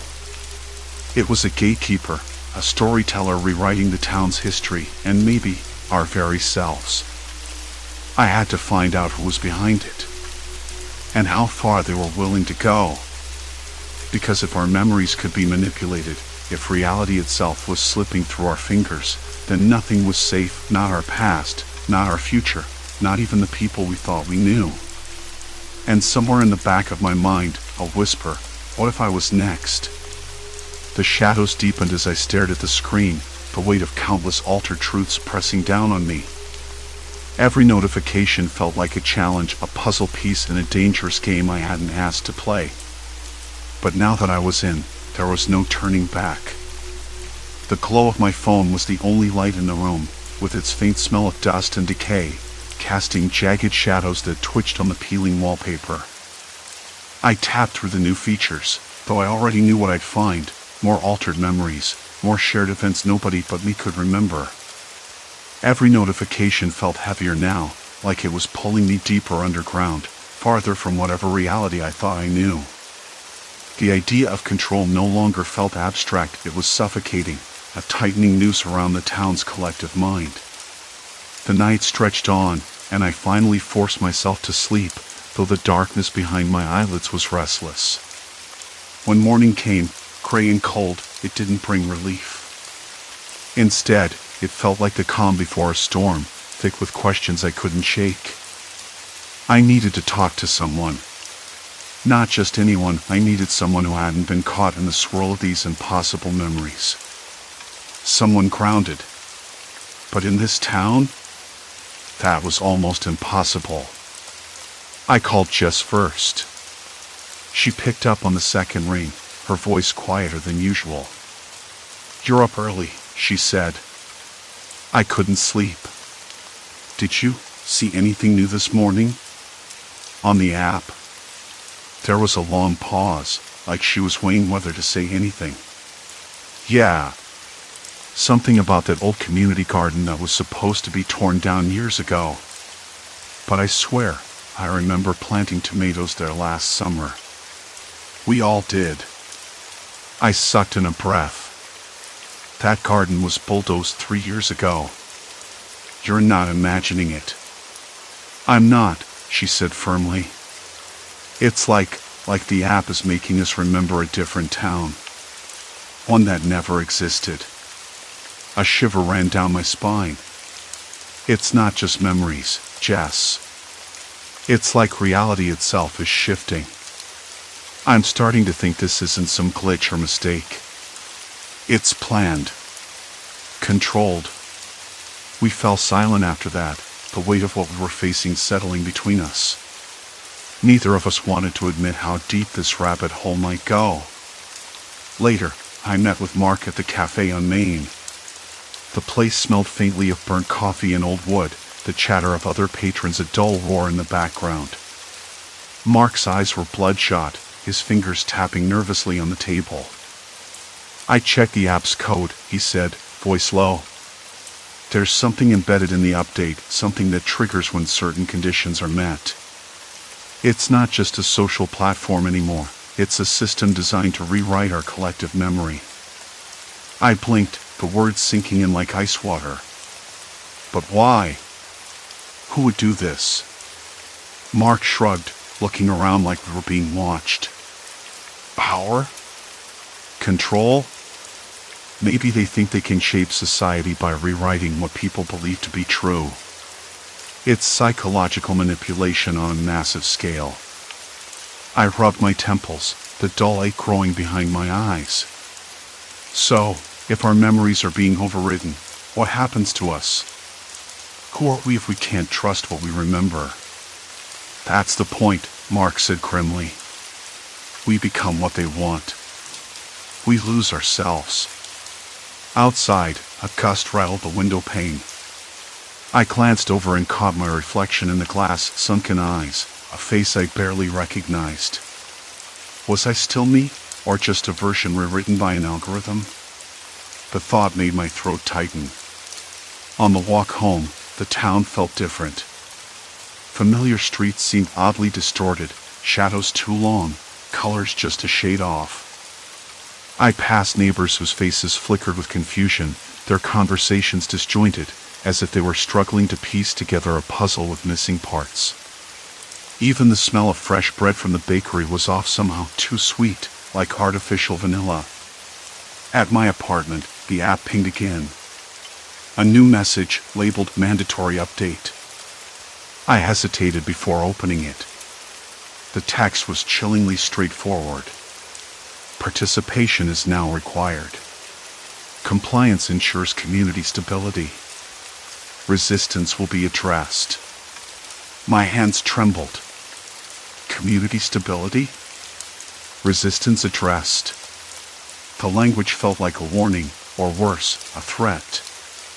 And the phrase participation is now required made me realize something I hadn't before. This wasn't voluntary anymore. We were trapped. The app wasn't just a tool, it was a cage. I tried to delete it. Uninstall, erase, anything. But the option was gone. The app was embedded deep into the system now, impossible to remove without risking my phone's entire functionality. Even turning the phone off didn't help. The app sent a reminder the moment I powered back on. The thought struck me like a punch. There was no escape. I sat back, my fingers numb on the cold wood of the desk. What if this was the point of no return? What if we were all being herded into this new reality, willingly or not, and there was no way back to who we were before? A sudden knock at the door made me jump. Heart thudding, I stood slowly, every muscle tight. I peeked through the peephole. No one there. Just the empty hallway, dim and quiet except for the faint hum of the building's ventilation. I opened the door a crack. Nothing but a folded piece of paper slipped inside, then a soft click as someone hurried away. I grabbed the note, hands still shaking. It read, in neat, typed letters. Meet me at the old library. Midnight. Come alone. The old library. The place everyone said was shutting down for good next month. A place filled with dusty books and forgotten records, the town's memory in physical form. Why me? Why now? And who was watching, waiting for me to make this move? I folded the note slowly, the paper warm against my palm despite the cold air. A knot formed in my stomach. This was no longer just about memories or an app. It was about choices. About how far I was willing to go to find the truth, or if any truth even existed anymore. Midnight couldn't come soon enough. Or maybe it couldn't come fast enough. I wasn't sure which. The line between reality and control had blurred so thoroughly that I couldn't tell where one ended and the other began. And with every step I took toward that library, I felt the weight of the entire town's fractured mind pressing down on me. There was no turning back now. Midnight came like a slow drip of cold water, unnerving and relentless. My breath rose in quick, uneven puffs, the chill biting in my cheeks. I glanced at my phone again, no new messages, no calls. Just the same blinking notification from the app that had become a kind of sinister heartbeat in the town. It was like the whole place was holding its breath, waiting for me. The heavy oak door creaked open when I pushed it, the sound echoing off the empty shelves like a warning. Inside, the library was a cavern of shadows and silence. Dust motes floated in the weak beam of my flashlight, drifting like slow-moving ghosts. The familiar scent of old leather bindings and crumbling pages was oddly comforting yet oppressive. I swallowed hard. This place was supposed to be a sanctuary of facts, of truths. Now it felt like a trap. "Hello?" I called softly, my voice nearly swallowed by the thick silence. The only response was the distant drip of water somewhere deep inside the building. My footsteps sounded loud, uneven on the cracked tile floor. I hated that I sounded so uncertain. The note's handwriting was too neat, too deliberate. Whoever sent it wanted me here, alone, but I couldn't shake the feeling that I was walking into something far bigger than me, or maybe something I'd never fully understand. I moved deeper inside, the beam of my flashlight sweeping over rows of bookshelves that groaned under the weight of forgotten knowledge. The temperature dropped noticeably. My skin prickled, goosebumps rising along my arms. I tried to steady my breathing, but my chest felt tight, like I'd inhaled something thick and suffocating. Then I heard it. The faintest shuffle, a soft scrape against tile. I froze, every muscle taut. My heart hammered so loudly I was sure whoever was there could hear it. "Is someone there?" My voice cracked, barely a whisper. No answer. Just the scraping again, this time closer. I swallowed hard and stepped forward, flashlight trembling in my hand. I rounded a corner into the reference section, rows of dusty encyclopedias rising like silent sentinels. And then I saw him. A man, pale and gaunt, standing with his back to me, staring at an old map pinned to the wall. His clothes hung loosely, as if he hadn't slept in days. For a moment, I thought I recognized him, but his face was turned away. He didn't move when I spoke again. "Who are you?" I asked, voice firmer now, though my hands still shook. Slowly, very slowly, he turned. His eyes were sunken, almost too wide, and his lips pressed into a thin line. There was something empty in his gaze, as if the words he wanted to say were trapped behind a wall. "You don't remember," he said finally, voice low and ragged. That stopped me. The flicker of recognition sparked in my mind. "What do you mean?" "Remember what?" He gestured toward the map, then back at me. "Everything. This town. The app, it rewrites us. We're not who we think we are." I felt a cold pit open in my stomach. I've been seeing things, remembering things that didn't happen. "You too?" He nodded, stepping closer, but not close enough to feel safe. "There's a group behind the app. They're testing us, changing our memories, reshaping reality. It's not just glitches. It's deliberate." I wanted to protest, to argue that it was impossible, but my voice caught in my throat. The faces I'd seen today, neighbors, friends, each recalling shared events that never existed. It had to be intentional. "Why me?" I whispered. "Why send a note?" His eyes flickered with something like desperation. "Because you're starting to see the cracks. You're one of the few who questions. They want control, but they underestimate people who doubt." A sudden noise startled me, a soft thud from the back of the library. We both turned. My flashlight beam caught a shadow slipping between the stacks. A figure, quick and silent. "Did you hear that?" I asked, voice trembling. He nodded, eyes sharp now. They're watching. Always watching. The idea made my skin crawl. How many of us were being watched, manipulated?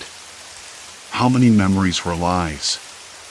The weight of it pressed down on my chest, making it hard to breathe. I wanted to run, to leave this place forever.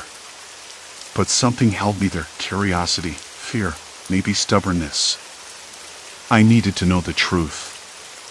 Even if it meant unraveling everything I thought I knew. We have to find proof, I said, voice steadier now. Something concrete. Otherwise, it's just paranoia. He hesitated, then pulled a small device from his pocket, a battered phone with a cracked screen. I hacked into a server. Found fragments of data, deleted files, hidden logs. It's not much, but it's a start. I reached out, fingers brushing the cold glass. A mix of hope and dread surged through me. This was bigger than a broken app or shared hallucinations. It was manipulation on a scale I hadn't imagined. Suddenly, my phone vibrated in my pocket. The screen lit up with a message from an unknown number. Stop digging. Some truths are better left buried. I swallowed hard, heart racing. The room seemed to close in around me. The old library, once a refuge, now felt like a cage. We're not safe, the man said quietly. Not anywhere. A shiver ran down my spine. I looked at him, then back at the phone, the message glowing ominously in the dark. The town's fractured mind was only the beginning. Somewhere in the shadows, someone or something was pulling the strings. And I was right in the middle of it. Silence. Complete silence. Then, from the far end of the library, a single light flickered on. Not from a lamp or a screen, but a small, steady glow like a beacon. I didn't want to follow it. I wanted to run. But I couldn't turn away. Not now. Because the truth was waiting. And so was the next step into the darkness. The sun had barely crept over the horizon when I finally stopped running through my thoughts and sat down on the cracked concrete steps outside the town library. The chill in the air bit through my thin jacket, and the smell of damp earth mixed with faint traces of last night's rain settled deep in my lungs. I blinked hard against the slow, steady drip of water from the gutters above, trying to piece together what the hell had just happened. For weeks, the townsfolk had been tangled in a mess of shared memories that weren't theirs, events recalled by everyone but never actually lived. Strange recollections that belonged to no one, yet everyone swore blind they were real. And the app, that damn government-mandated social app, had been the thread linking it all together. Now, after the overnight update, the fracture lines in our collective reality had only deepened. I heard footsteps approaching before I saw who it was. Nora. She paused a few feet away, hands stuffed into the pockets of her coat, eyes clouded with that same confusion I'd seen in everyone else. Her breath came out in little misty puffs, and for a moment neither of us spoke. The silence felt too loud, like the town itself was holding its breath, waiting. Did you figure anything out? She asked, voice low, almost hesitant. No, I said. Nothing that makes sense. Every conversation, every memory, it's like we've been living inside someone else's diary and forgot to check the dates. Nora's gaze dropped to the wet steps, her fingers tracing invisible patterns on the rough cement. I talked to Mr. Reynolds yesterday. You remember him, right?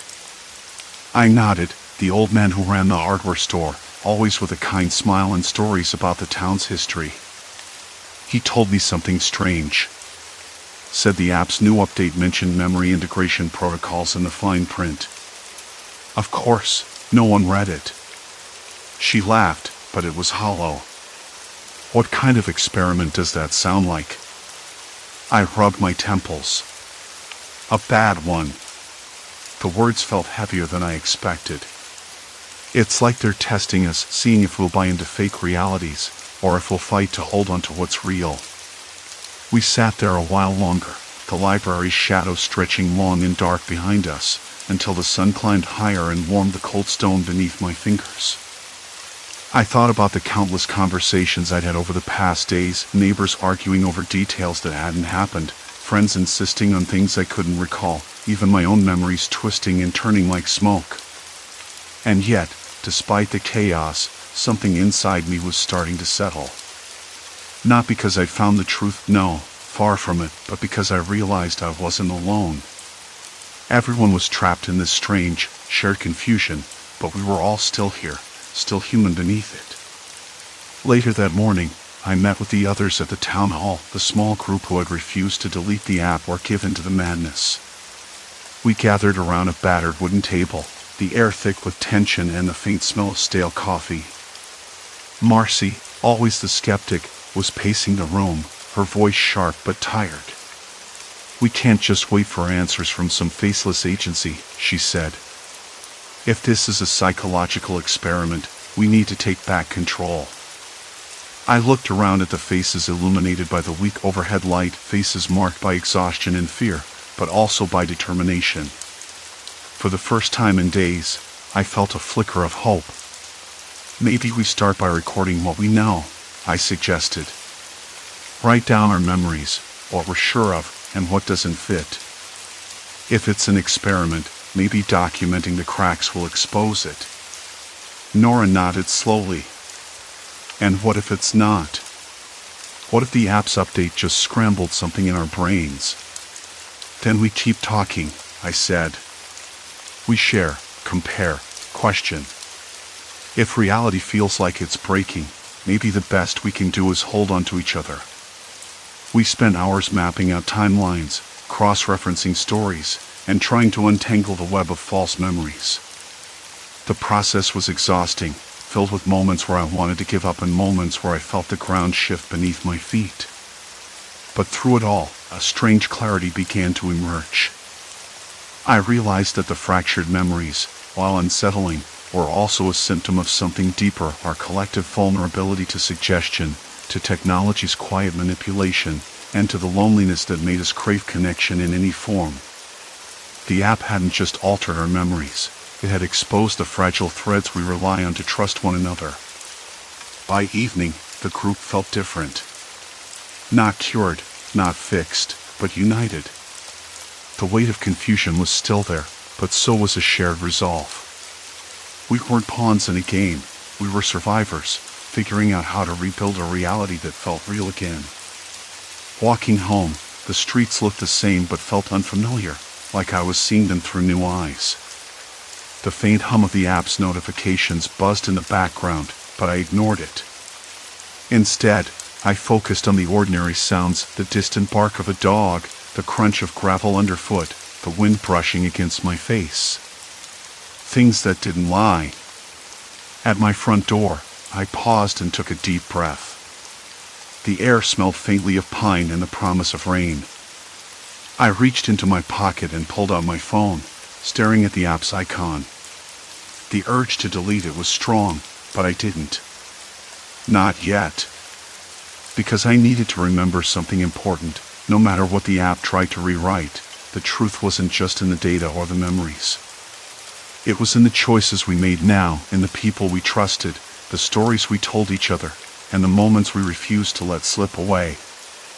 I locked the door behind me and leaned against it, the cool wood steady beneath my back. The night was quiet but not peaceful. There was still a long road ahead, questions without answers, and the lingering doubt that reality might never feel quite whole again. But for the first time, I believed we could face it together. Silence. Complete silence. Then, a soft ping from the phone. I ignored it.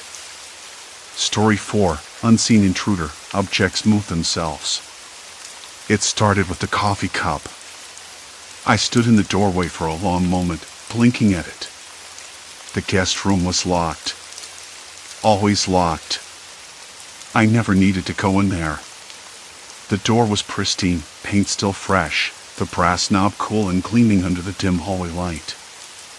I hadn't touched it in months, not since I moved in. Yet, here it was, my coffee cup, perched like a little trophy. The house smelled faintly of rain and something else, old paper, maybe, or the faint scent of the hardwood polish I'd used earlier that week.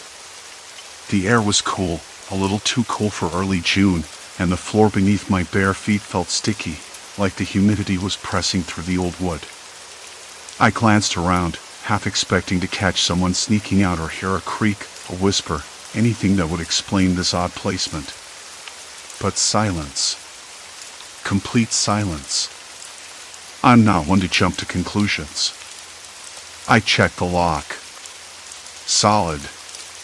No signs of tampering. The deadbolt had that satisfying click when I tested it. The window was closed. Locked too. I ran my hand along the door frame, feeling the rough plaster beneath my fingers, the slight unevenness where the wall met the ceiling. Everything was as it should be. Still, the cup bothered me. Not because it was out of place, but because it was mine. My stuff. Things I kept close, that I used every day. Why would someone move it? And more importantly, who? I tried to shake the feeling off. Maybe I'd absent-mindedly moved it earlier and forgotten, but the memory felt too clear. I'm usually forgetful, sure, but not about the little things. Not the things I rely on. I poured myself a fresh cup from the pot, the bitter steam filling the kitchen, and sat down at the table.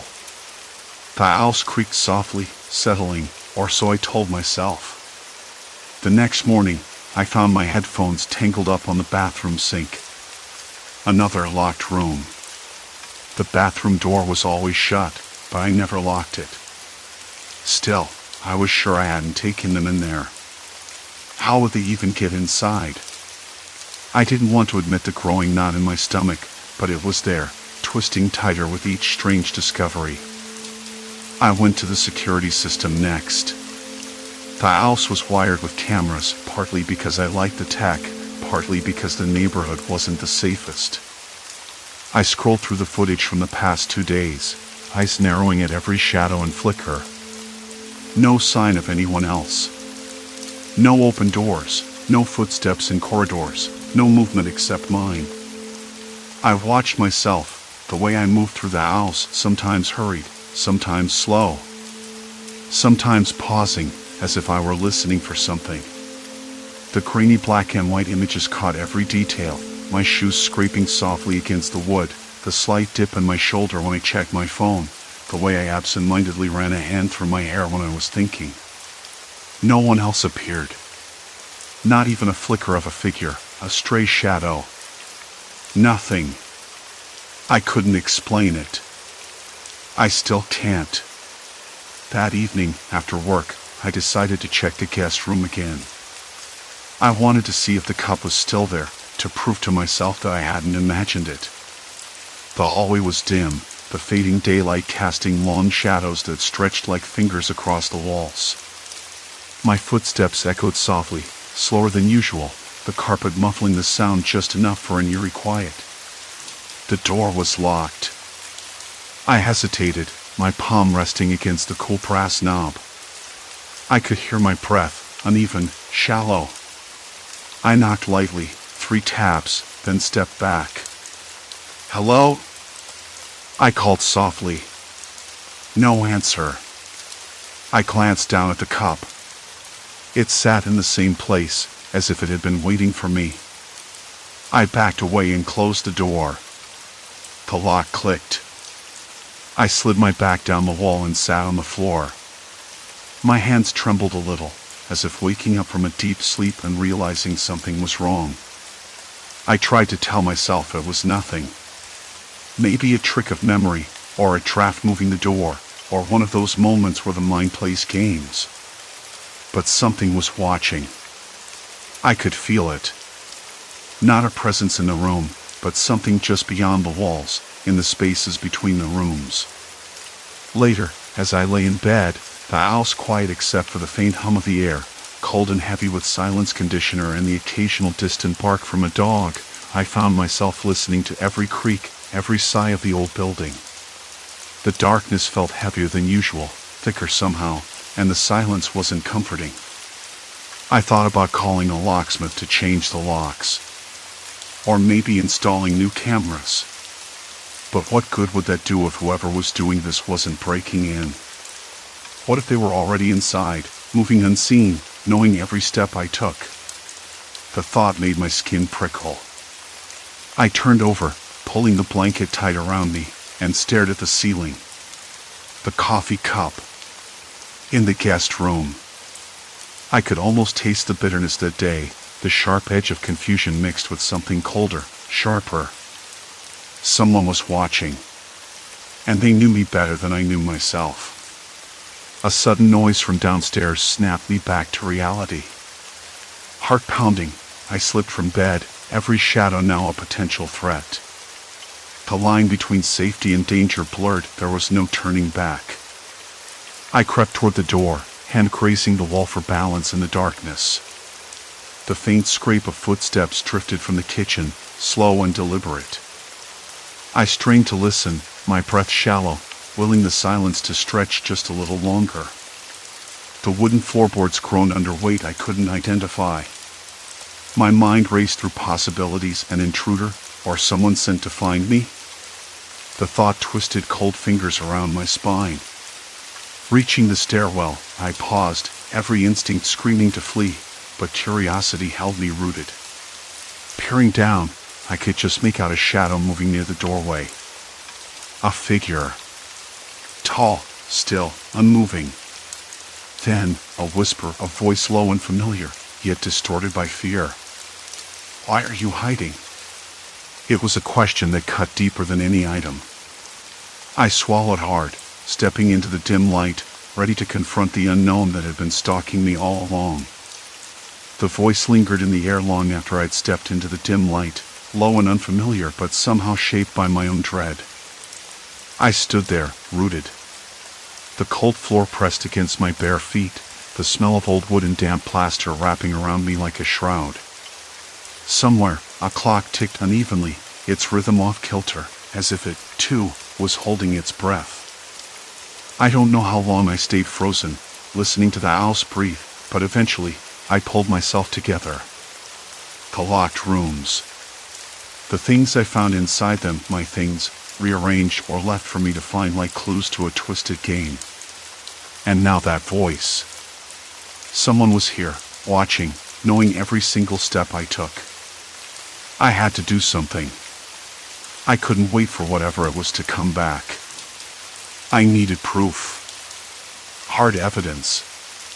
The first light of dawn crept through the cracked window panes, spilling across the faded wallpaper and casting long, thin shadows that stretched like fingers along the floor. I forced myself to move. The quiet was different in the daylight, not safer, just different. The house felt less like a trap and more like a puzzle I was desperate to solve. I started with the security system. The surveillance footage from the night before had shown nothing unusual, no sign of anyone else in the house. Yet, my belongings kept turning up in places I had never entered. I needed to dig deeper, and that meant getting into the system's back end. The laptop sat on the kitchen counter, cold and lifeless. I booted it up, the screen flickering before settling into the login prompt. The password was easy enough, I'd set it myself. After a few minutes of fumbling with the software, I found the archive footage. Oddly, the timestamps around the times I found my things shifted slightly, as if the clock had been tampered with. I frowned, leaning closer. The footage was grainy, the angles limited. The cameras covered the main corridors, the living room, kitchen, stairwell. But the locked rooms, no feed. The cameras didn't exist there. That was the first real clue. Someone had taken care to leave those areas unmonitored.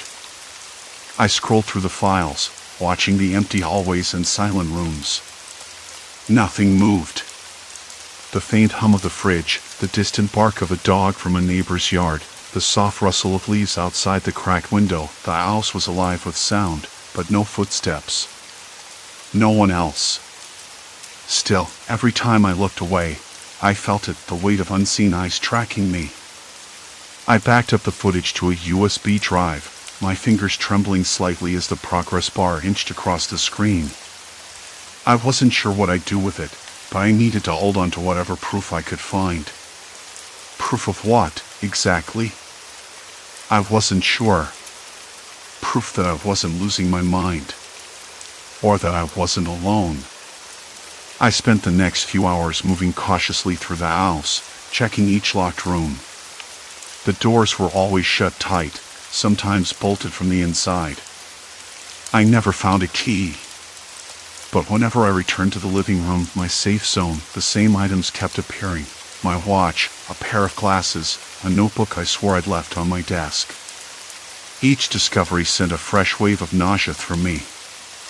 I touched the items, felt their cold weight in my hands, and tried not to imagine the person who'd handled them after me. I thought about calling someone. Anyone. But who? The police? For what? A haunting? A prank? I didn't even know what I was dealing with, and I was increasingly convinced that if I called someone in, whoever was watching would stop. Or worse, react. By early afternoon, I was exhausted. The house felt smaller, the walls pressing in with every creak and whisper of the wind. I sat down on the couch, the fabric rough beneath my fingers. My hand shook as I pulled out my phone. No signal. I cursed under my breath, the dry taste of frustration coating my tongue. I paced, trying to remember if this was normal here. The house was old, in a patchy neighborhood where cell towers were few and far between. But being cut off like this felt like another layer of control. I stared at the blank screen. Then I noticed it, a message notification from my email, which I checked through the weak Wi-Fi signal the house sometimes caught near the back window. Subject, we see you. No sender. No message. Just those 3 words. My breath hitched. I dropped the phone onto the couch, where it bounced silently. The hairs on my arms prickled, and I swallowed hard to stop my mouth from going dry. A knock came at the front door. I froze. The sound was light, deliberate. Not the kind of knock you'd expect from a delivery or a neighbor. It was measured, impossible to ignore. Who's there? I called out, my voice steadier than I felt. No answer. I edged toward the door, every step slow and careful. My fingers brushed against the cold brass knob. I glanced through the peephole. Nothing. Empty porch. The street was still, the fading light casting long shadows from the bare branches of the maple tree. I unlocked the door just enough to peer out, but the porch was empty. No packages, no notes. Just a single black feather resting on the welcome mat. I stared at it, heart pounding, breath shallow. The feather was smooth and glossy, almost unnatural in its darkness. I picked it up, feeling its strange texture between my thumb and forefinger. It was cold. Too cold. I wanted to throw it away. Burn it. But I couldn't. It felt like a message. A warning. Proof that I wasn't imagining things. I closed the door, locking it again. My hands trembled, and I pressed my back against the wood, sliding down until I sat on the floor. Why was this happening? Why me? I thought about the locked rooms again. The doors I never opened, but somehow someone did. I needed a plan.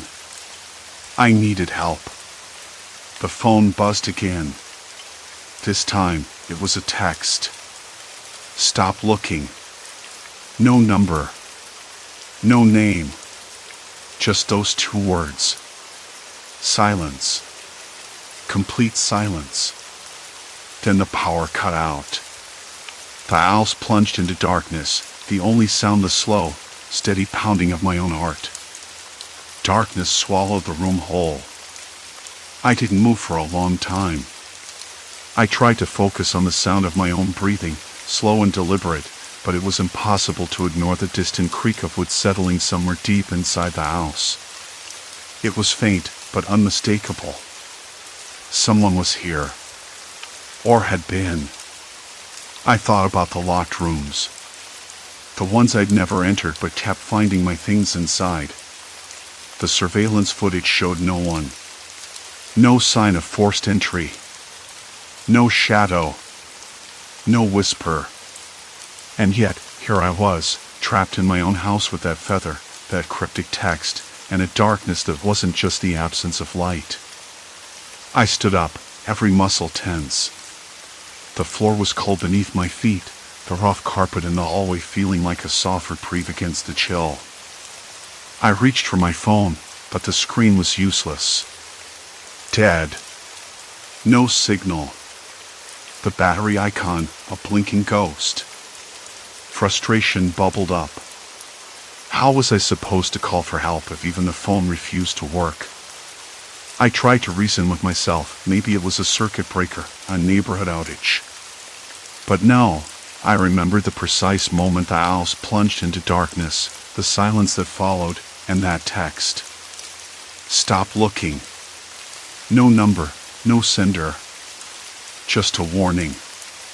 I forced myself to move toward the kitchen, the only place with a flashlight stored in the bottom drawer. My fingers brushed over the cold metal before I clicked it on. The beam cut through the black like an item, illuminating the edges of the countertops, the scattered crumbs, the faint outline of the refrigerator humming faintly in the background. I flicked the light on and off a few times, feeling ridiculous, but it helped. I wasn't entirely alone. The next thought hit me like a punch to the gut.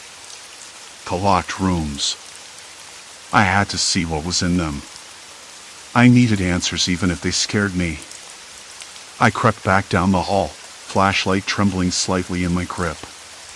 The first locked door was at the end of the corridor, one I had never dared open before. The brass handle was cold, the lock smooth and unyielding. I pressed an ear against the wood. Nothing. No breath, no rustle, no sign of life. I forced the lock open. The sound was sharp and the silence, click, then the door swung inward with a slow creak. The room was small and spare, like a forgotten office or study. A thick layer of dust coated the desk, but there, on the chair, was my wallet. My keys. The watch I always wore on my right wrist. Everything I thought lost or misplaced over the past weeks. I gripped the wallet, the leather worn and soft beneath my fingers. How long had it been here? Who had been watching me, moving my things around like pawns on a board? I scanned the rest of the room. A laptop sat closed on the desk, but it wasn't mine. The wallpaper was peeling in one corner, and the faint smell of mildew hung in the air. I brushed my hand across the surface. Fingerprints, fresh ones. Someone had been here recently. Cold dread crept up my spine. This wasn't just some random intruder. This was someone who knew me. Who knew my routines, my habits, my secrets. I forced myself to look closer at the laptop. The screen was dark, but the keyboard gleamed under the flashlight beam. A sticky note clung to the corner of the monitor. I leaned in, squinting. Watch closely. No signature. I swallowed hard. This was no longer about lost items or mysterious feathers. It was a game, and I was the only player. I closed the door quietly behind me, locking it again. My mind raced. Who was this person? How did they get in? More importantly, why? I moved down the hall toward the second locked door. It was heavier than the first, and the lock was older, an antique brass padlock hanging from a latch. I didn't want to touch it. I hesitated, but the pull of curiosity was stronger than fear. The lock fell open with a soft snap. Inside was a small room, pitch dark except for the faint pulse of a screen. I flicked on the flashlight, revealing a wall covered in photographs, dozens of them pinned haphazardly. Pictures of me. At the grocery store, on my morning runs, sitting on the porch with a book, even through the windows of my bedroom. My stomach turned. Someone had been watching me for weeks, maybe longer. There were notes scribbled in the margins. Times. Dates. Locations. Patterns. One photo was different. It was taken inside the house, my kitchen, last night. I recognized the angle from the corner near the ceiling. Surveillance footage? No, this was something else. Someone with a camera, hidden. Close. I backed away slowly. The air inside the room felt stale, thick enough to taste. I could almost hear my heartbeat pounding against my ribs. Then, beneath the photos, taped to the wall, was a small recorder.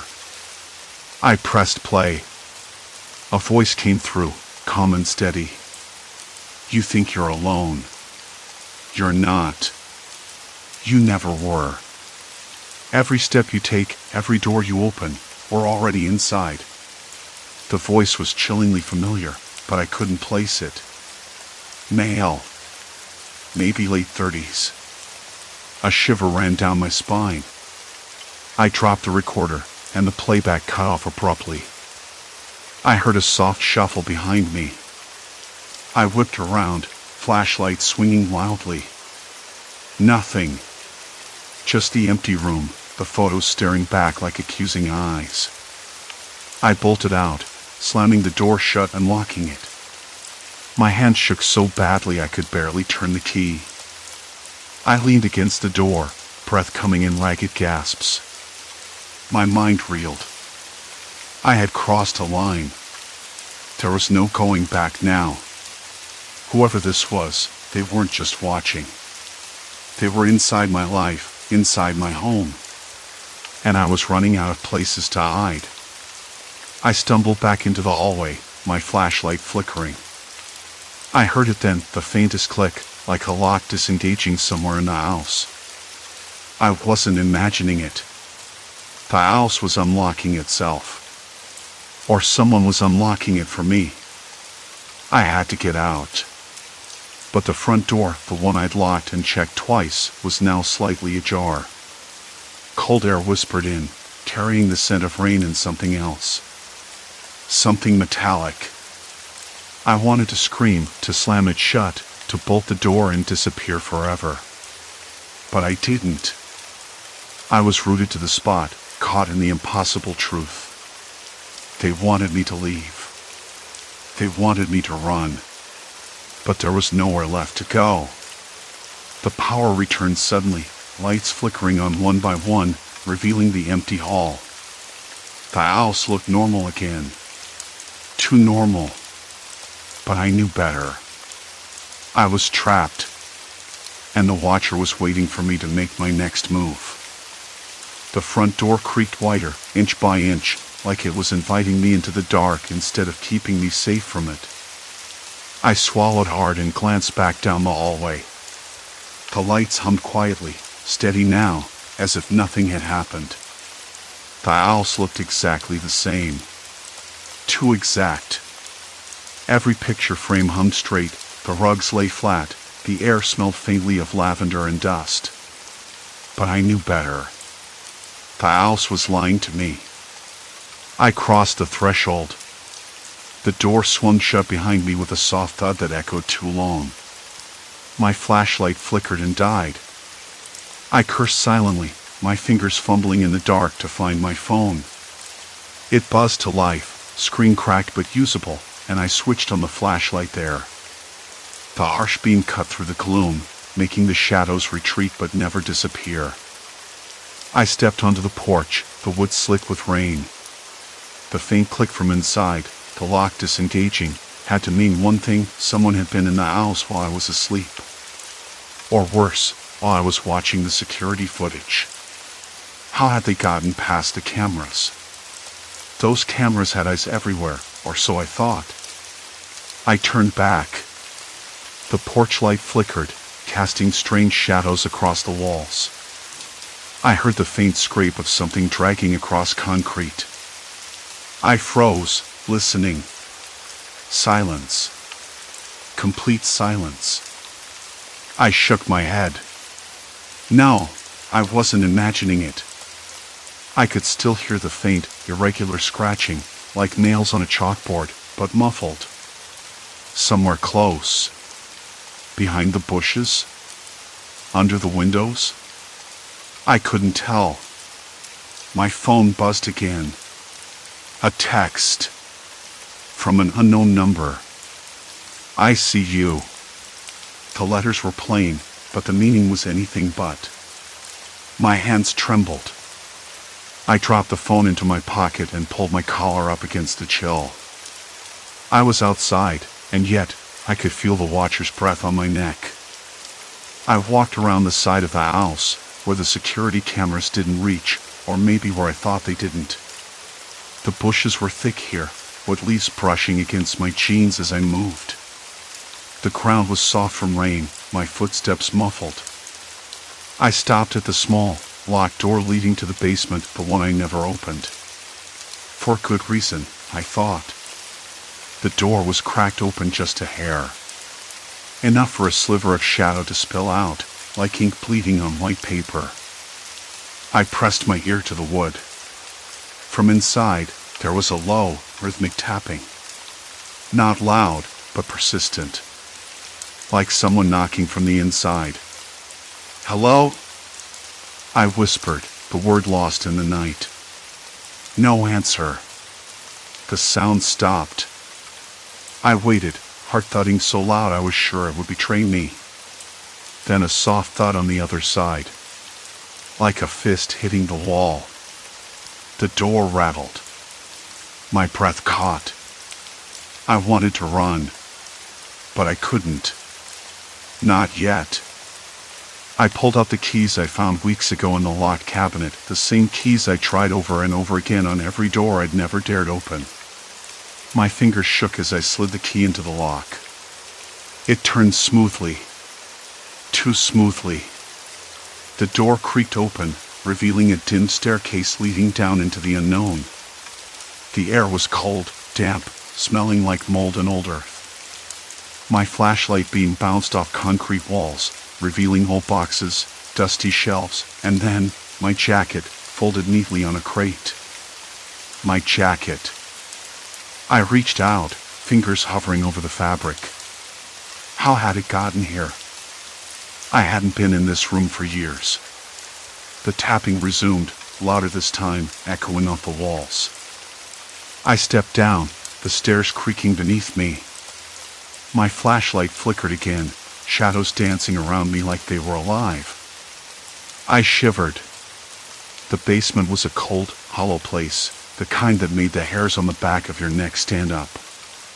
Then I heard it, a soft whisper, barely audible, like breath against my ear. I'm watching. I spun around, flashlight searching the darkness. Nothing but shadows. The air tasted metallic, sharp. My hands were clammy. I swallowed, struggling to keep my voice steady. Who's there? Silence. The only reply was the steady drip of water somewhere deep in the basement. I moved forward, past the crates and boxes, the tapping now coming from behind a heavy metal door at the far end. I hadn't known this door existed. It wasn't on any of the house plans I'd seen. My mind raced. Was this the Watcher's lair? Some hidden room? I gripped the handle, cold and unyielding. It was locked. Then, just as I was about to give up, my phone buzzed again. I pulled it out, hands trembling. Another message. Turn around. The words burned on the screen. My heart slammed against my ribs. I spun, flashlight darting around the room, with its faint smell of dust and decay. Nothing. But behind me, I heard the metal door click. Slowly, it began to open. A figure stepped out. Not a shadow. Not a ghost. A man. Tall, thin, wearing a dark hoodie, face obscured by the dim light. He didn't say a word. My legs refused to move. I wanted to scream, to bolt up the stairs and out the door, but my body was frozen. I could only watch as he stepped closer, eyes locked on mine. "I've been waiting," he said, voice low, almost calm. The basement air thickened, the smell of wet concrete mixing with something foul or fear, maybe. I couldn't think straight. The jacket in my hand suddenly felt heavier, like a weight anchoring me to the spot. "Why?" I managed to whisper. He smiled, but it didn't reach his eyes. "Because you're not alone. You never were."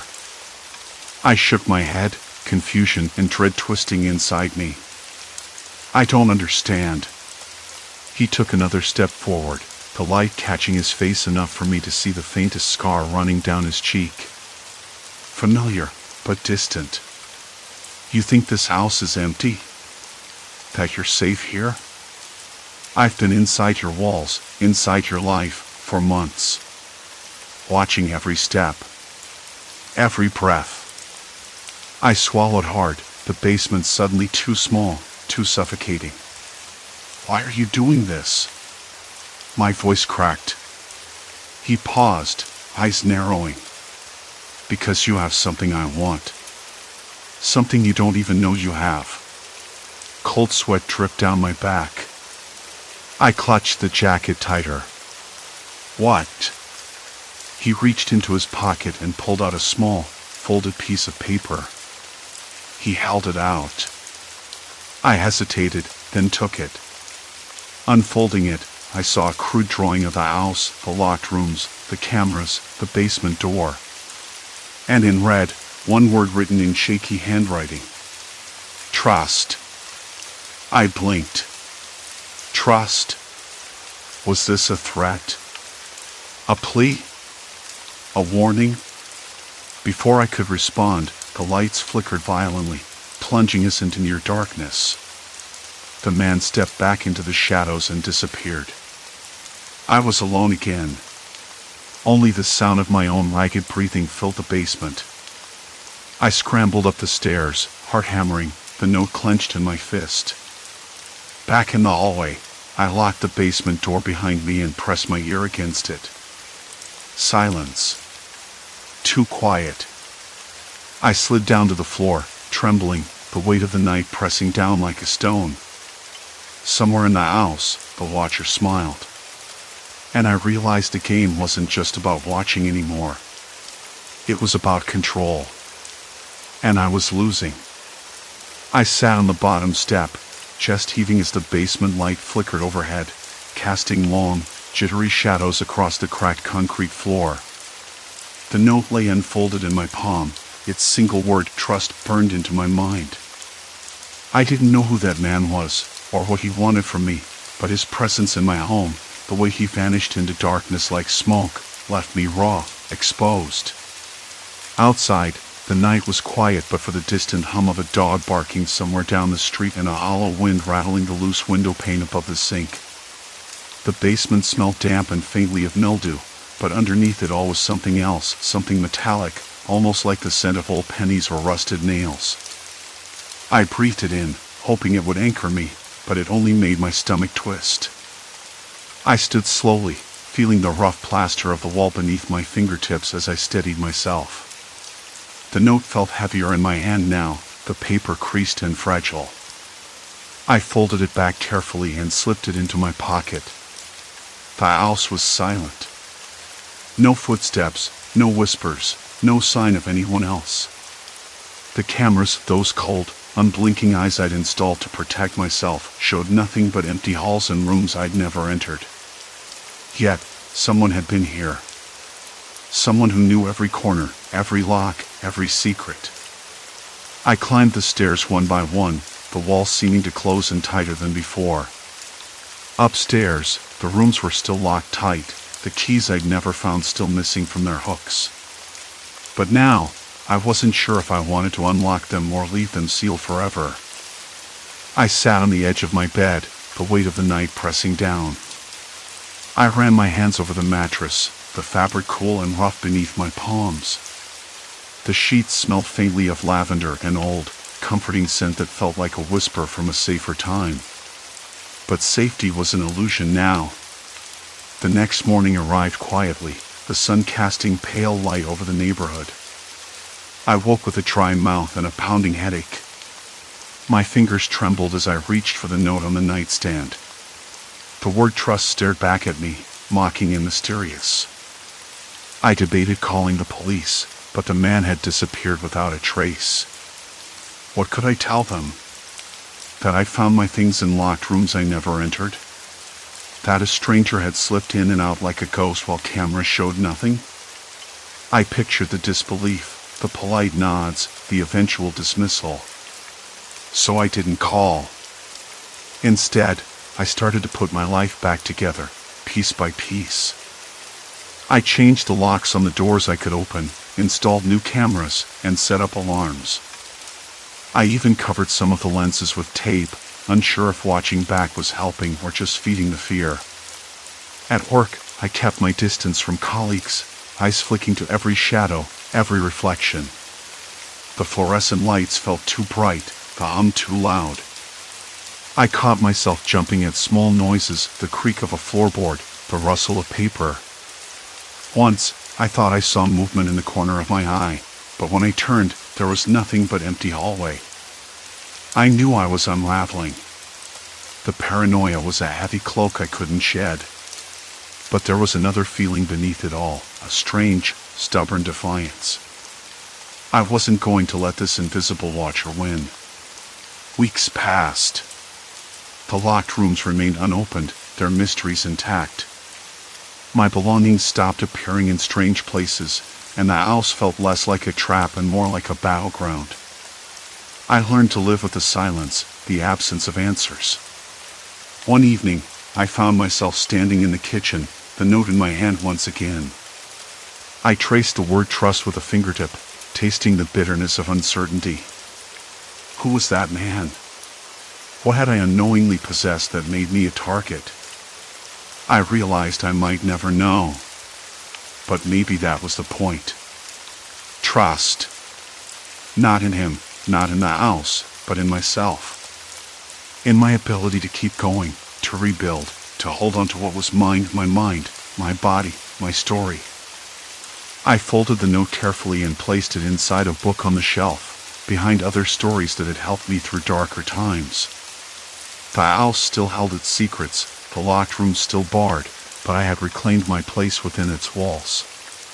Sometimes, late at night, I'd catch a flicker of movement in the corner of a security camera feed, or hear a soft creak from a distant corner. My pulse would quicken, the old fear stirring like embers under ash. But I didn't run anymore. I stayed. Because whatever haunted those rooms, whatever watched me, it wasn't going to break me. Not this time. I learned to listen to the whispers in the walls, the subtle shifts in shadows. Each sound, once a threat, became a part of the house's rhythm, a language I was finally beginning to understand. In that uneasy harmony, I found a fragile peace, a quiet strength forged from the very darkness that once consumed me. Story 5, Dimensional Freight, Hauling Beyond Reality. I never thought I'd notice much difference between one midnight haul and the next. I was rolling eastbound on I-70, hauling a shipment labeled experimental payload, handle with precaution. The dispatcher was tight-lipped about details, just a curt keep it steady and don't stop unless it's an emergency. That's how it usually goes with these runs. They want it quiet, out of sight. I get it. Keeps the rumor mill at bay and the paperwork simple. The cab of my rig smelled like stale coffee and a hint of diesel, a mix I'd grown used to over the years. Outside, the night was crisp, the air, cold and heavy with silence holding that early autumn chill that makes the lining of your jacket feel suddenly necessary. A faint breeze rattled the side mirror. Somewhere in the distance, a dog barked once, maybe twice. The sound seemed oddly out of place, echoing across the empty fields like a warning. I glanced at the cargo manifest tucked next to the steering wheel. It was printed on official-looking paper, the kind with microprint and watermarks. The list was sparse, just a few cryptic codes and a note to confirm integrity upon arrival. I ran my fingers over the paper's rough edge. The kind of rough you only get from cheap printers, not like the fine stock used for most government docs. I thought it odd but shrugged it off. A couple of hours in, my eyes started playing tricks. The roadside signs flickered between clarity and blur, like an old TV losing signal. Mile markers seemed to reset themselves, and towns I'd never heard of popped up on the maps. Eldridge Hollow, Narrows End Road. Places that didn't exist on any GPS database I checked. The names stuck in my throat, like someone had slipped them in just to watch me stumble. I told myself it was fatigue. The kind that gnaws at your brain after too many hours behind the wheel. I rubbed my temples, trying to shake the headache that had settled behind my eyes. The hum of the engine was steady, comforting almost, but the cabin felt colder than usual. I checked the thermostat, set to 68, but the air coming through the vents was ice cold, sharp against my skin. I pulled my jacket tighter around my shoulders. Then the radio crackled. Static at first. Then a voice, low and clipped, barely audible over the interference. Report status. Confirm cargo integrity. The voice was familiar but distorted, like someone speaking underwater. I tapped the mic button. This is driver. Cargo secure. No issues. My voice sounded hollow in the enclosed space, and I immediately regretted the reply. The radio fell silent. I shook my head, trying to clear the growing fog in my thoughts. The truck's dashboard lights flickered for a moment. A warning beep sounded briefly, then stopped. No message on the display. I checked the gauges, normal fuel, temperature steady, brakes responsive. Still, something lingered.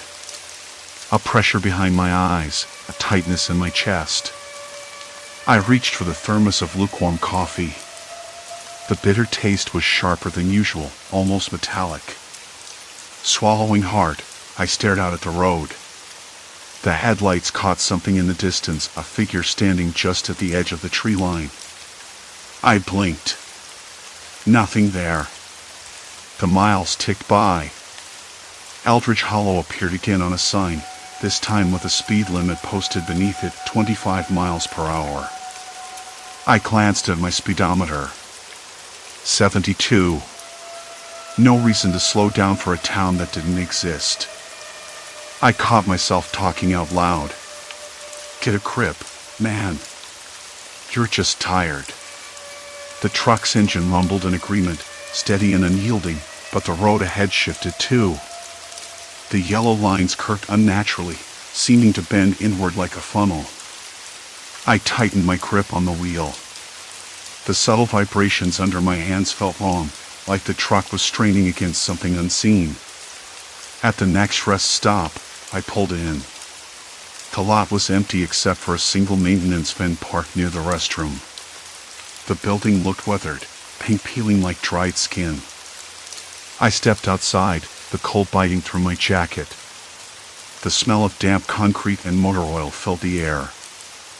I could hear the faint drip of water somewhere nearby, steady and rhythmic. Inside, the fluorescent lights flickered overhead. The cracked tiles beneath my boots were sticky, worn smooth by years of careless feet. I checked my phone, no signal. Odd for a spot usually dead center between two cities. Back in the truck, I reviewed the manifest again. The codes were the same, but the numbers had changed. The serial numbers on the crates didn't match the documentation I'd seen at pickup. I stared at the paper, disbelief crawling over me. How was that possible? I hadn't touched the cargo since leaving the dock. I checked the seals on the containers. Intact. No signs of tampering. Yet the numbers didn't line up. A voice came through the radio again. Clear this time. Driver, do you copy? I froze, heart thudding in my throat. I hit the button. Yes. I'm here. Confidentiality remains paramount. Do not deviate from the route. Understood. The line went dead. I sat back, the weight of the night closing in. The road stretched ahead, dark and endless. I could feel that pressure again, like something watching, waiting just beyond the edge of my vision. A quiet menace that didn't need to show itself to be terrifying. The highway wasn't the same anymore, if it ever really had been. And I wasn't sure how much longer I could hold on to the reality I thought I knew. I sat in the cab, the engine humming low and steady beneath me, but I couldn't shake the tight coil of unease twisting in my gut. The radio crackled once more, breaking the silence. Driver, status update. I hesitated. Cargo numbers don't match. No sign of tampering, but the manifests changed. A pause. Then, continue route. Report anomalies at next checkpoint. Understood, I said, but the voice had already gone silent. I rubbed my temples, the dull ache growing behind my eyes. Something wasn't right. I tried to push the thought away, but the road outside my window was already beginning to twist. I took a deep breath, the stale air inside the cab mixing with the faint scent of diesel and something metallic, like burnt copper. The smell stuck to my throat. I rolled the window down a crack. Cool night air rushed in, carrying with it a faint trace of pine and something else, something chemical, sweet and sharp. The highway stretched ahead, empty except for the occasional flicker of distant headlights. The road signs were still, but my mind wasn't. I remembered the one I'd passed not 20 miles back, Galloway, 12 miles. I blinked against the dark, suddenly doubting the name. Galloway? I'd never heard of it, and I'd been driving these routes for years. I pulled out my phone, searching, but the signal was patchy, and the GPS kept trying to reroute me through towns that didn't exist on any map I trusted. I tapped the screen, frustration mounting. That can't be right. The radio burst to life again, but this time with static, low and buzzing, like a swarm of angry bees trapped in the speaker. Then a voice, distorted and clipped, barely intelligible. Driver. Do not deviate route. Static swallowed the rest. I slammed the radio off and leaned back, hands shaking. The pressure behind my eyes intensified. It was like the air itself was thickening, pressing down, making it hard to breathe. I stared out into the night, trying to focus on the road, but the shadows seemed to ripple just beyond the reach of my headlights. Suddenly, a sharp knock on the passenger window made me jump. Heart pounding, I turned to see an old man standing there, his face pale in the dim light, eyes wide and unblinking. "Need a hand?" he asked, voice barely above a whisper.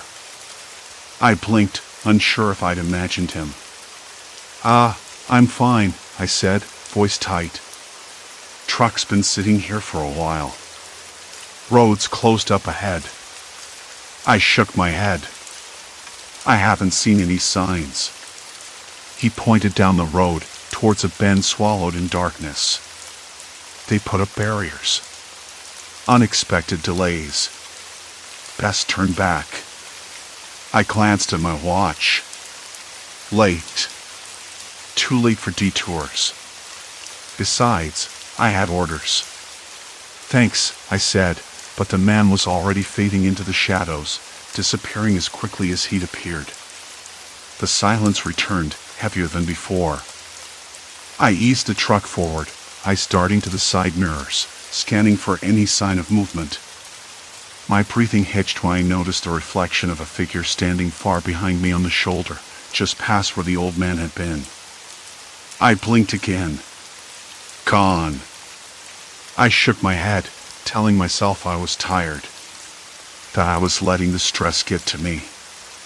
But the nagging sensation that something was wrong wouldn't let go.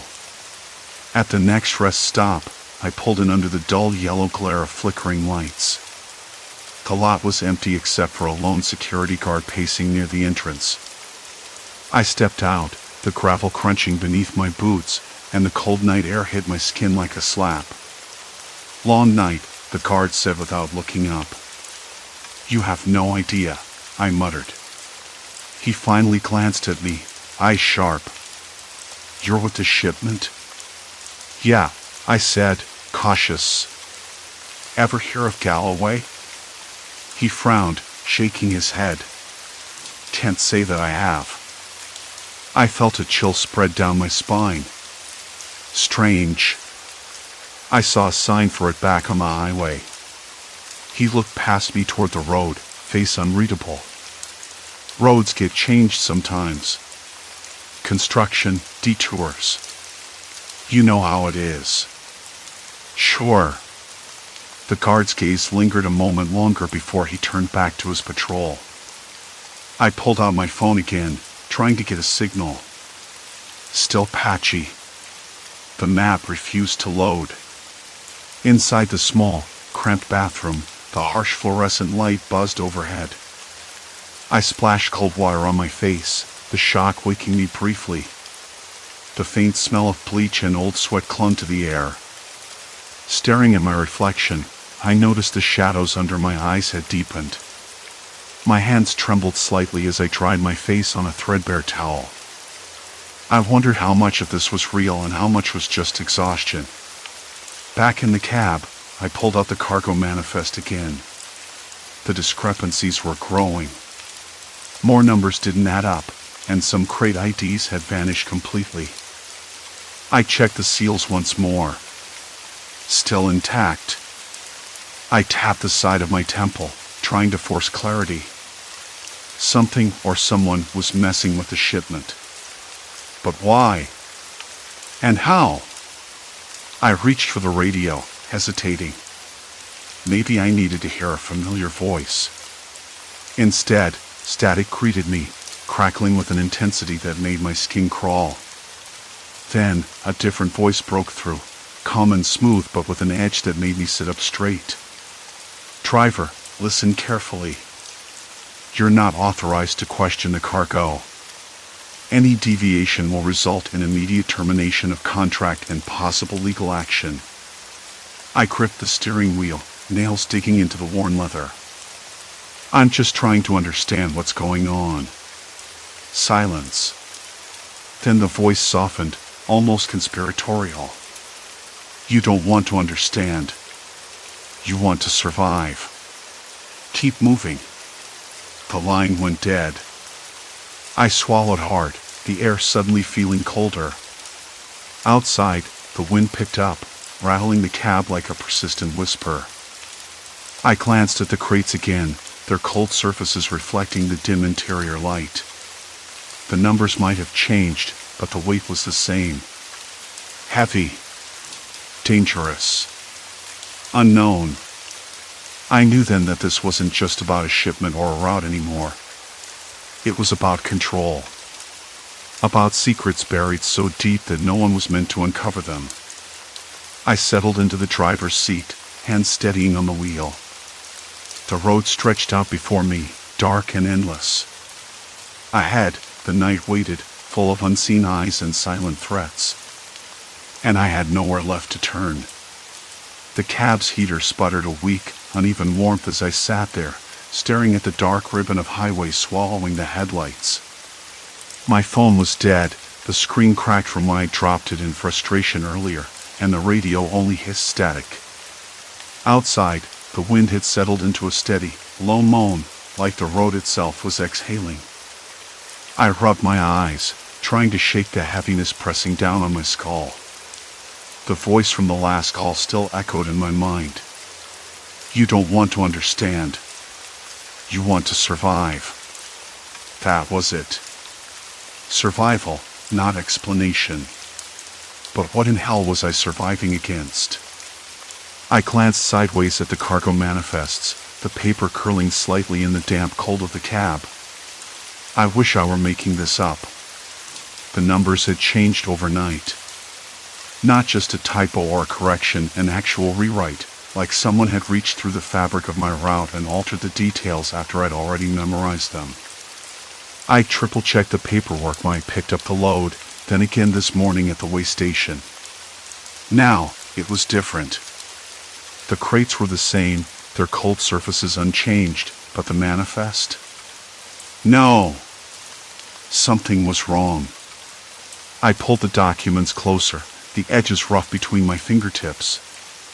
The ink was sharp, almost too crisp, as if freshly printed. But how? The truck had been locked tight. I was the only one with the key. Unless someone had found a way inside. That thought gnawed at me. Someone, or something, was tampering with more than just paperwork. The whole operation was a lie, a maze designed to keep me disoriented and compliant. I exhaled, tasting the stale air mixed with faint diesel fumes leaking from the vents. The smell was familiar, almost comforting in its monotony. Then the phone rang again. My hands jumped. I fumbled, picked it up. Keep moving, the voice said, clipped and distant. No stops. No questions. Who are you? I asked, voice rough. What is this shipment? The line crackled. Not your concern. You committed when you signed. You're past the point of no return. I swallowed hard. That phrase lodged itself deep in my throat. Point of no return. I had thought I could turn around, maybe pull off this road and dump the cargo somewhere safe. But no. The contract, the legal threats, the secrecy, they weren't just paperwork. They were chains. I was trapped. I put the phone down, the connection dead again. My jaw ached from clenching. The dashboard clock blinked 2:14 a.m. The night was deep, and the road stretched endlessly ahead, a black scar through the countryside. I tried to focus on the hum of the engine, the steady rhythm of tires on asphalt, but my mind wouldn't settle. The strange road signs kept coming. I'd seen at least 3 now. Welcome to Brenton Falls, next services 4 miles, and a faded green sign simply saying Gateway.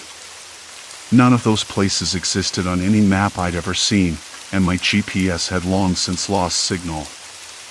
I knew this area well, or at least I thought I did. It was supposed to be a desolate stretch between 2 major hubs, empty save for a few rundown truck stops.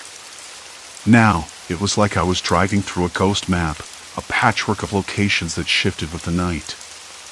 I took a long breath, the cool air biting at my lungs. Maybe I was losing it. Exhaustion could do that, make you doubt what you see and hear. I had been pulling shifts for days, the hours blurring together under the relentless hum of the road. I rubbed my hands over my face, feeling the rough stubble scratch against my palms. The cab light flickered, casting brief shadows across the dashboard, and I jumped, heart banging. I clicked the overhead fan off and on, desperate for some distraction. The hum paused and then restarted, steady again. Outside, a car passed in the opposite lane, its headlights grazing my mirrors. I caught a glimpse of the driver, too far to see clearly, but the face felt familiar. A trick of the light? Or was someone else out there, watching me? I wanted to stop, to pull over and check the crates. But that voice was right. No stops. No questions. The weight of that invisible order pressed on me like an iron band. I wasn't just hauling tech anymore, I was hauling secrets, and someone wanted those secrets safe, at any cost. The road curved sharply ahead, And that's when I saw it, something impossible. A small roadside diner, neon sign buzzing faintly, blinking in and out like a strobe. I hadn't seen a place like that for miles. The sign read Maggie's Diner. I slowed, heart pounding. Maggie's? That was a name I knew. A place I'd stopped at 3 months ago, way back when this route was routine. I pulled over, the tires crunching gravel. The building was real enough, weathered wood, peeling paint, windows fogged low. But the parking lot was empty. No cars. No people. Just silence. I stepped out.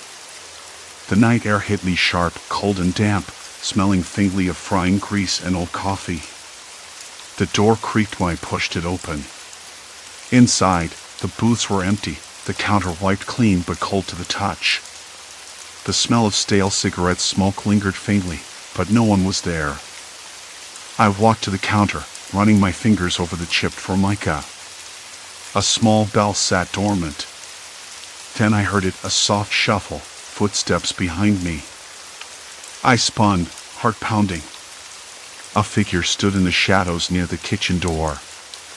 A woman's silhouette, shoulders hunched, face obscured. "I'm looking for Maggie," I said, voice low. The figure nodded slowly. "She's not here anymore." "Where did she go?" The woman's voice was thin, barely more than a whisper. "Gone where you can't follow." That didn't make sense. I frowned, stepping closer. "Who are you?" She took a shaky breath, then said, "You're deeper in this than you realize. They don't want you turning back." "Not now." My hands trembled. The crates. The manifests. The impossible signs. Every piece fell into place, like a puzzle I didn't want to solve. I was part of something bigger, a network of lies built to trap people like me. And Maggie? Maybe she tried to escape. Or maybe she was a warning. "Look," I said, voice cracking. "I don't even know what this is all about. Just tell me what I'm hauling." The woman's eyes glinted in the dim light. She shook her head. "You don't want to know. But if you keep going, you'll cross lines that can't be uncrossed. You've already passed the point of no return." I swallowed, the words sinking deep. There was no turning back. No exit. Just the road ahead, dark and endless, carrying secrets I wasn't sure I wanted to carry. The diner's neon sign flickered again, buzzing louder. Outside, a distant dog barked, sharp and sudden, breaking the thick silence. The woman faded into the shadows and was gone. I stood there, the cold pressing against my skin, the weight of the unknown pressing against my mind. The road was waiting. And so was whatever lay beyond the next bend.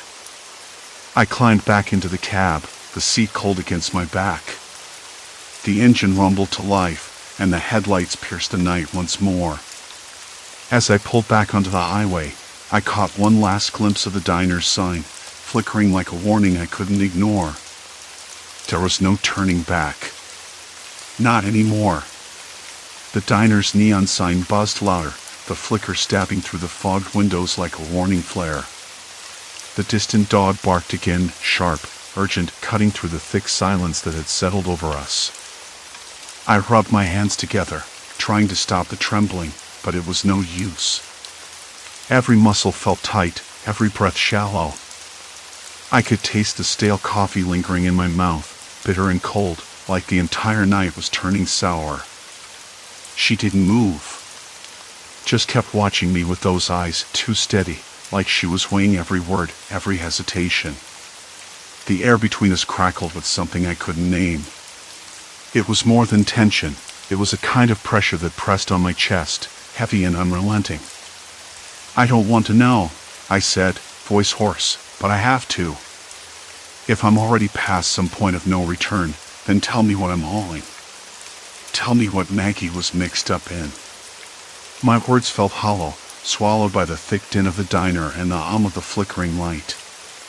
The woman's lips twitched, almost a smile, but it didn't reach her eyes. Maggie didn't just get mixed up. She tried to stop it. Her voice dropped to a whisper, like she was afraid the walls might listen.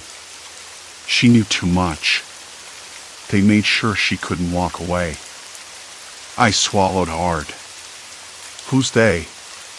The word felt strange rolling off my tongue, as if naming them would give them power I didn't want to give. She leaned closer, the scent of cheap perfume and cigarette smoke filling my nose. Corporations. Agencies.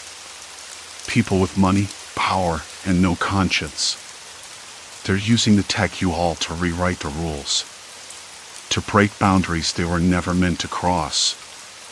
I closed my eyes, trying to steady myself. The road signs that led to nowhere.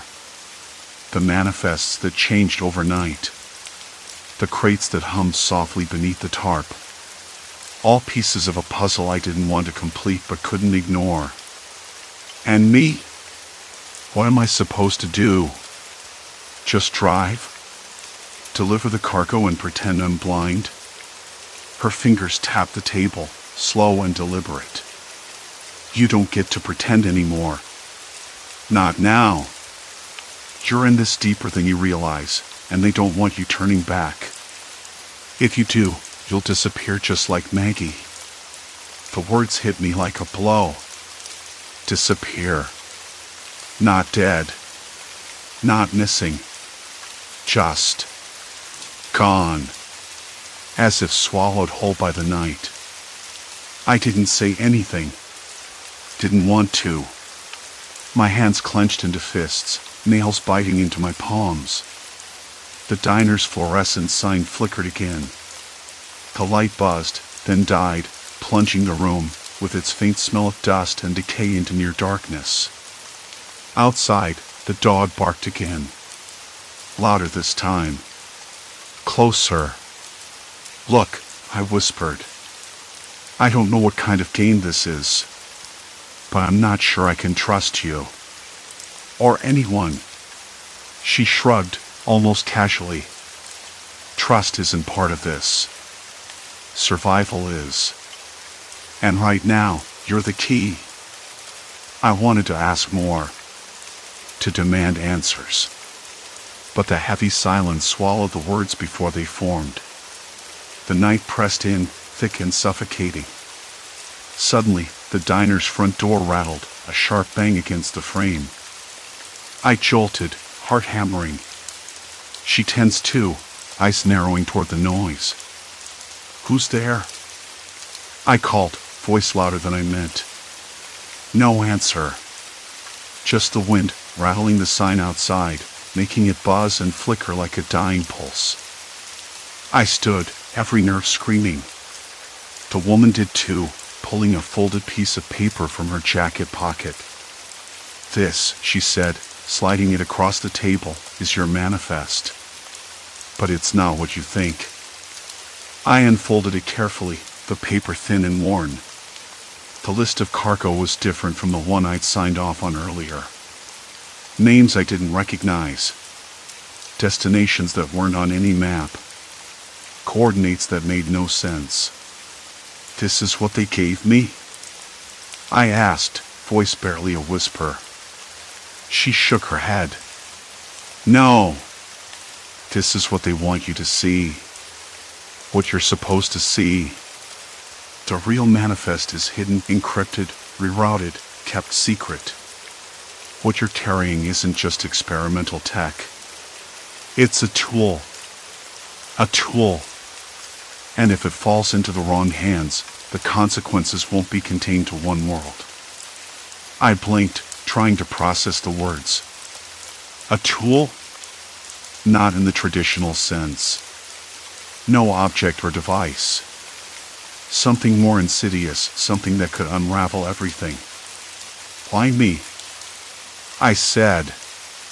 Why drag me into this? I'm just a driver. She leaned back, crossing her arms. Because you're expendable. Because you don't ask questions, at least, you didn't before tonight.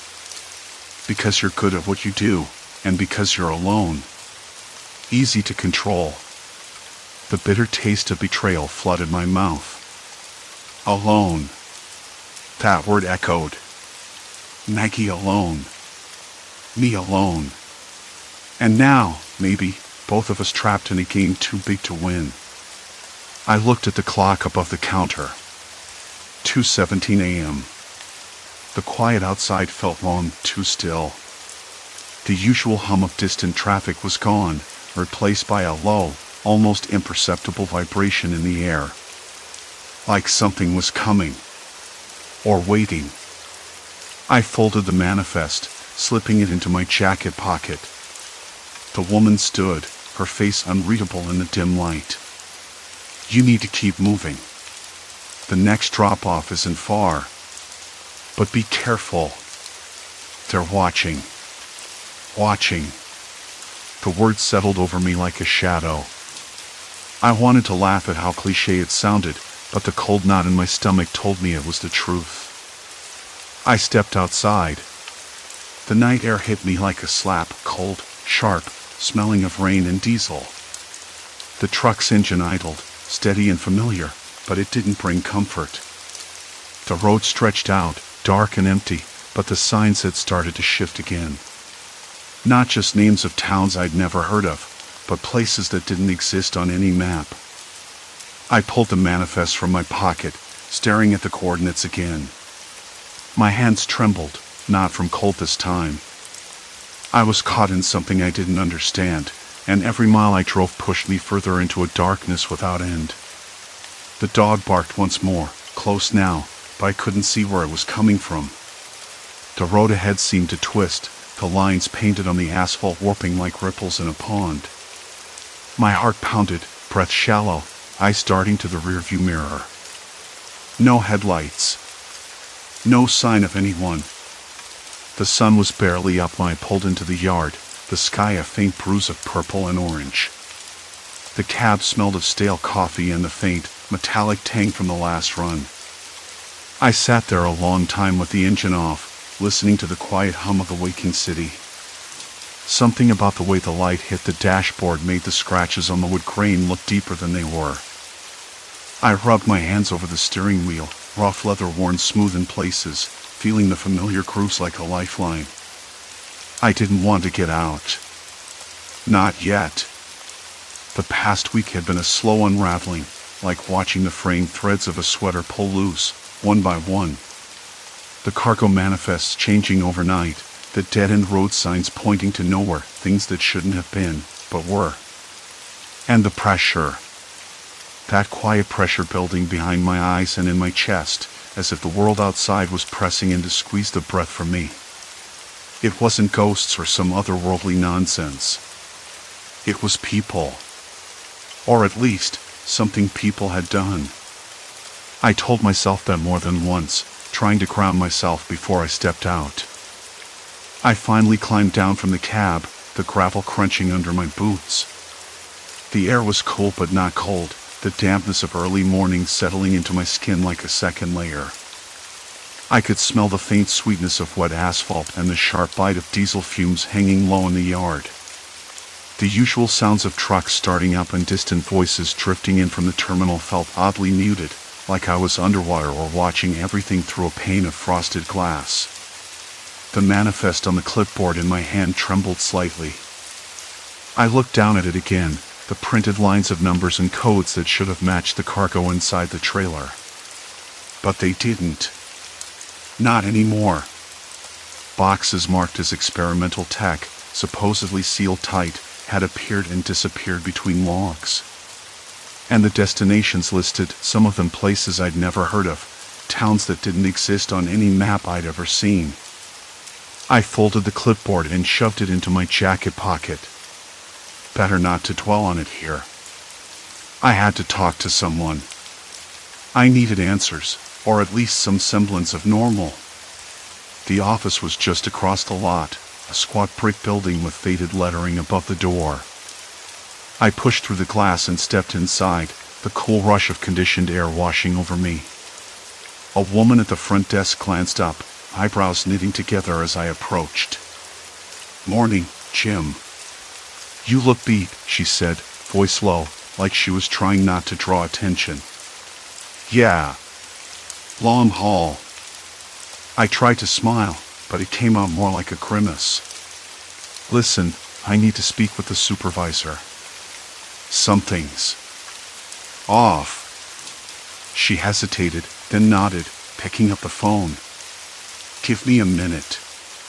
The room felt smaller than I remembered. Fluorescent lights overhead flickered unevenly, casting shadows that shifted when I blinked. The hum of the air conditioner was louder than usual, a steady drone that filled the silence between incoming calls and the occasional metallic clink from the back office. When the supervisor finally appeared, a lean man with sharp eyes and a crease in his forehead from too many late nights, he motioned me into a side room. The door shut behind us with a dull thud, sealing out the rest of the world. "Jim, what's going on?" His voice was low but firm, like he was trying to keep the panic out. I swallowed hard. "The manifests. They're changing. Overnight. Boxes show up, then vanish. Destinations that don't exist. I'm not losing my mind, am I?" He rubbed his jaw, eyes flicking to the clipboard I pulled from my pocket. "You're not losing it. We've noticed discrepancies too. Some of the tech we haul. It's experimental, sure, but this is different. It's like someone's tampering with the records, or worse." "Tampering?" My voice cracked. "Who would do that?" He shrugged. "That's what we need to find out. There's been talk, quiet, nothing official, about unauthorized access. People wanting to see what's inside those crates. Or maybe use it for something else." The room felt colder suddenly. The weight in my chest grew heavier, stabbing into my ribs like a silent alarm. "People like who?" I asked, trying to keep my voice steady. He shook his head. "I don't know. Contractors? Hackers? Corporate spies? Whoever it is, they're good at covering their tracks. That's why you're the key, Jim. You're the one on the road, the one seeing the signs, hearing the changes. We need you to keep an eye out, report anything unusual." I nodded, feeling the responsibility settling over me like a thick coat. "I will. But it's more than just paperwork.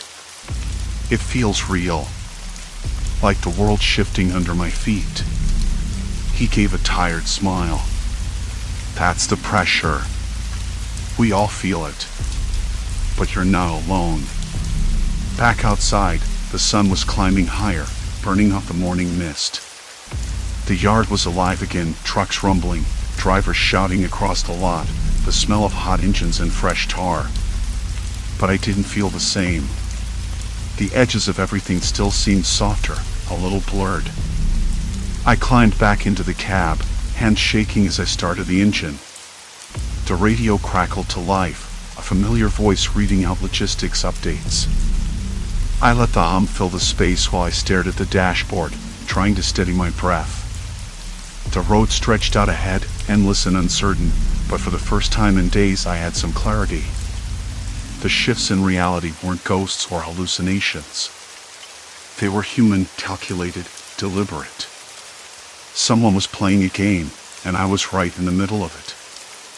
I pulled out the manifest again, now marked with my own notes and observations, and felt the rough paper between my fingers. The experiment wasn't just in the cargo. It was in the way information was manipulated, in the way trust was broken. I thought about the calls I'd make, the people I'd warn. There was no escaping it. But maybe, just maybe, I could stop it. The miles ahead felt different now, not just a route to be driven, but a puzzle to be solved. The road signs might lie, The manifests might shift, but I was still here, still watching. I settled into the seat, the leather creaking softly beneath me, and let the rig roll forward. The horizon was wide open, the air smelled faintly of rain and diesel, and for the first time, I felt the tension ease, just enough to breathe. Whatever came next, I wouldn't face it alone. Not anymore. Story 6, Vanishing Files, Sabotage Beneath the Surface. It started with a missing folder. I reached for my project files, the ones I'd been building for months. Carefully labeled, color-coded, organized with the kind of obsessive precision that made me a bit of a joke among my colleagues. File shredder, someone once teased, half joking. I liked it that way. Control was everything when deadlines hovered like vultures. But that morning the folder wasn't where it was supposed to be. Not in the usual spot on the shared server, not on my desktop, not even buried in my email as a draft or attachment. Just gone. I blinked. Twice. Then leaned closer, fingers hovering over the keyboard like a pianist unsure of the next note. Maybe it was a glitch. Sometimes the network hiccuped, and files vanished for a moment before reappearing like ghosts.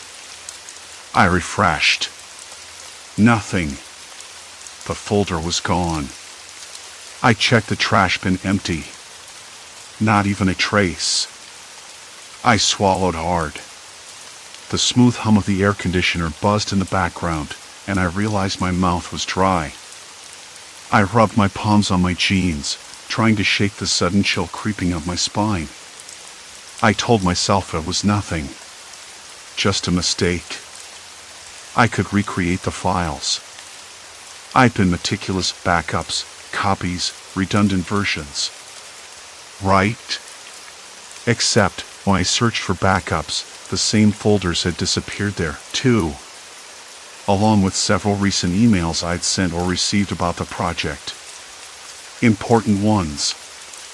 Ones I'd double-checked before. I frowned. The taste of bitter coffee suddenly seemed to cling to my tongue, sour and unwelcome. "Hey," I heard a voice behind me, soft, casual.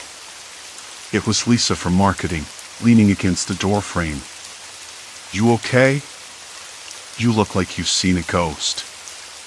I forced a smile, turning around. "Just a weird tech glitch." "Probably." She shrugged and disappeared down the hall. But the words felt hollow, even as I said them. My fingers trembled as I tried to open my inbox. More gaps. Messages missing. Threads broken mid-sentence. It was subtle but unmistakable. Things were vanishing. I closed my eyes briefly. The office around me felt too bright and too quiet. The usual murmur of conversations seemed to retreat into the walls. The hum of keyboards slowed to a lull. People passed by without a glance.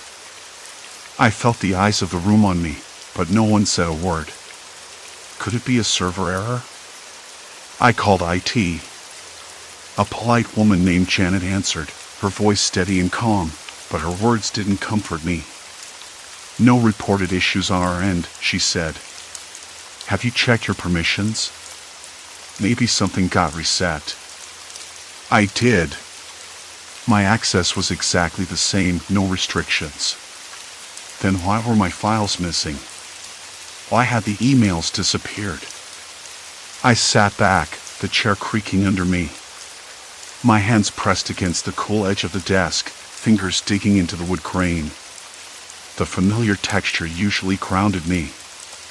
Not today. Today, it felt rough and alien. I glanced toward the glass wall conference room where a meeting was already in session. I could hear faint laughter, the occasional clink of a coffee mug. Inside, my team huddled around a table, papers spread out, fingers pointing. I could see Mark, the project lead, nodding. His expression was unreadable. I tried to catch his eye, but he turned away. I felt a wave of something I couldn't quite name. Betrayal? Paranoia? The line blurred. I rubbed my temples, the faint hum of the air conditioning suddenly too loud, too persistent. Maybe you just misplaced the files, I told myself, but the words tasted like lies. An hour later, I was staring at a blank screen, fingers hovering over the keyboard again. I tried to compose an email to Mark, asking if anyone else had noticed the missing files, but before I could hit send, the draft disappeared. Vanished, as if it had never existed. My skin prickled. I pressed refresh. Nothing. I leaned back, exhaling sharply. The office lights flickered once more, briefly dimming, then steadying. Someone was messing with me. I knew it. But who? And why? The thought curled in my stomach like a cold knot. No one had ever treated me like this before. Not here. Not after all the late nights, the deadlines, the careful work. I wasn't careless. I wasn't forgetful. I was the one who kept the project afloat. And now, my own work was disappearing without a trace. I glanced at my phone. A message from my sister popped up. How's the big project going? You sound stressed. I typed a reply but hesitated. What could I say? That my files were vanishing? That I was starting to doubt my own memory? I deleted the message. The office was quieter now. The hum of the city outside softened as the day dragged on. A faint smell of printer ink and stale paper filled the air. The air felt heavier, like the weight of invisible eyes watching from the shadows. I wrapped my hands around my mug, the ceramic smooth and warm, grounding me for a moment. I told myself to breathe, to focus. But everywhere I looked, the evidence of my work was slipping away, and with it, my sense of reality. I was alone, and something was quietly erasing me. The fading light cast long shadows across the cluttered desk, stretching like dark fingers reaching for the truth I was desperate to hold on to. Every photo, every note, seemed to blur at the edges, slipping further beyond my grasp. The office was nearly empty now, the fluorescent lights flickering overhead as if struggling to stay awake, much like me. I rubbed my eyes, feeling the sting of fatigue settle deeper into my skull. I'd spent the last hour digging through backups, email archives, anything that might hold a trace of my work, and every lead turned cold. The files had vanished.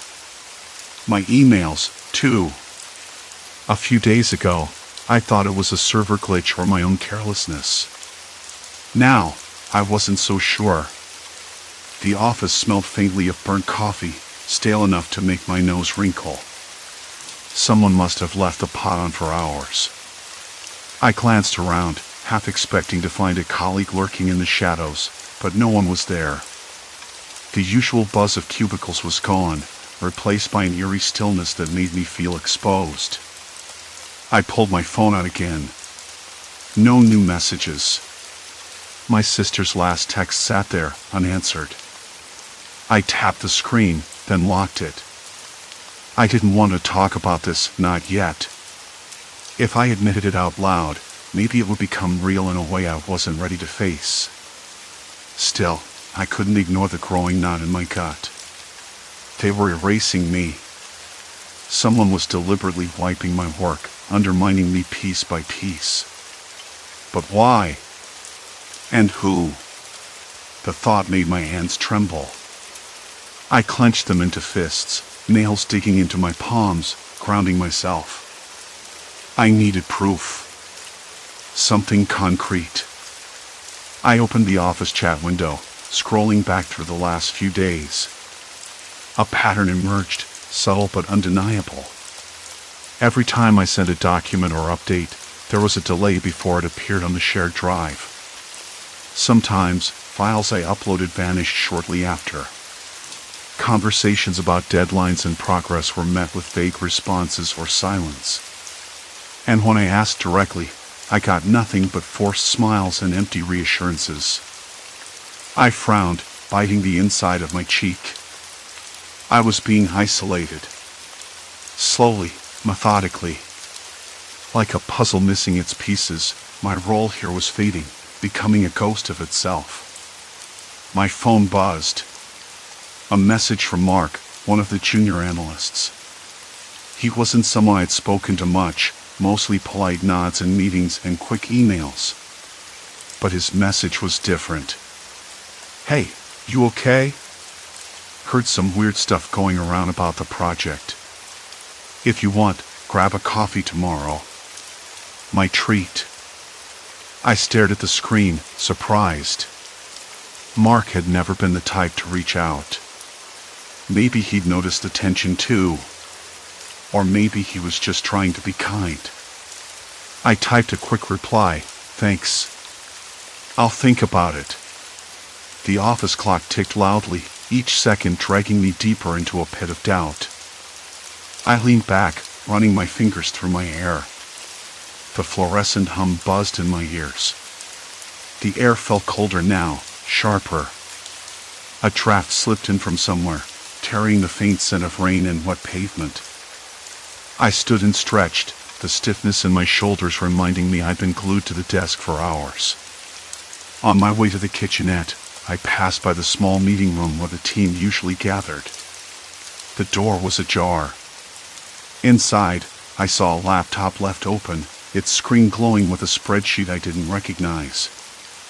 I leaned closer, trying to make sense of the numbers and notes.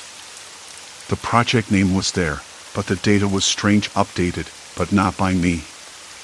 A sudden noise startled me, a soft click from the far end of the room. I froze. The hairs on my neck prickled. No one should be here.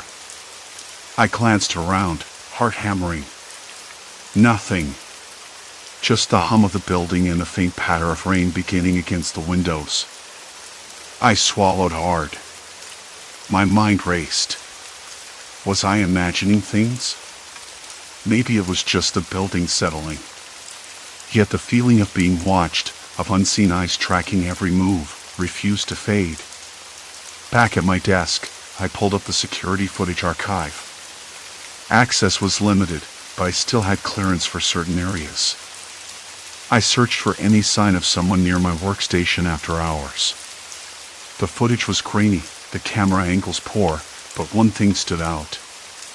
A figure, hunched and cautious, moving slowly through the dimly lit rows of desks. The timestamp was late last night. Not a colleague I recognized, too tall, too deliberate in their steps. I paused the video, heart skipping. Who was that? Why were they here when the office was supposed to be locked down? I tried to shake off the chill creeping up my spine. Maybe it was a cleaning crew member, or a security guard making rounds. But the way the figure lingered near my desk, bending over my computer, made my skin crawl. I closed the footage, my fingers trembling slightly. If someone had physical access to my workstation, then digital sabotage was only part of the problem.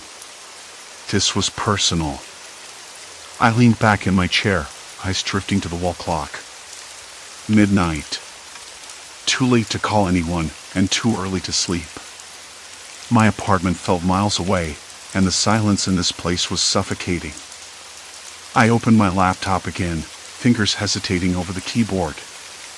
I decided to compile everything: missing files, deleted emails, odd chat messages, the security footage. I created a folder labeled evidence, hoping to build a case before I lost more ground. The screen flickered.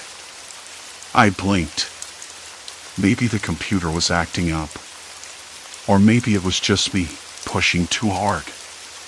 A message popped up in my inbox, a new email from my manager, subject line, "Project update needed ASAP." I clicked it open. The message was cold, terse. "Your recent submissions are incomplete. We need full reports by tomorrow morning. Make sure there are no errors. This project is critical." No signature. No warmth. Just an order. I stared at the email, the weight of it settling deep in my chest. They were squeezing me, tightening the noose. I whispered to myself, I can't let this break me. Somewhere outside, a dog barked, sharp and anxious. The rain intensified, tapping a steady rhythm against the window pane. The office lights flickered again, casting long, jittery shadows across the floor. I shut the laptop, stood, and stretched once more. Tomorrow was going to be hell.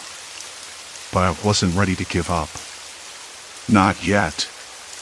I grabbed my coat from the back of the chair and headed for the door, pausing to glance back at the empty desk. A battlefield. I needed allies. I needed answers. And most of all, I needed to find out who was erasing me and why they thought they could get away with it. Outside, the city was slick with rain, lights shimmering like broken promises. The storm was gathering, both outside and inside me. And I was standing right in the middle of it.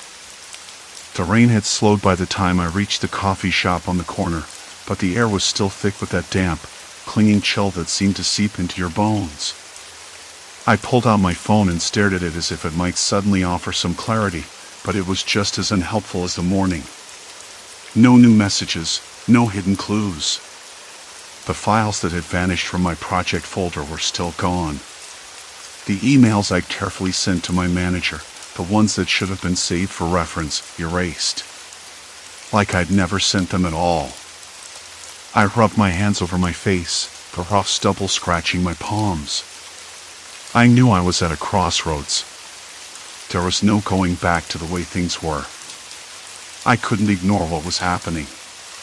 But what scared me most wasn't the missing files or the deleted emails, it was the calculated silence. The way no one looked me in the eye anymore. The way my colleagues' smiles congealed into something colder, sharper. Like I was being watched through a glass wall, isolated but exposed. I thought about Mark. He was the last person who had acted remotely friendly, even if it was just polite nods in the hallway. But when I confronted him on Monday, asking if he'd seen anything odd, he just shrugged and said, "Maybe your computer's acting up. You know how these systems are." His eyes didn't meet mine. I caught a flicker of something else, discomfort. Fear? Or maybe guilt. I took a sip of my coffee.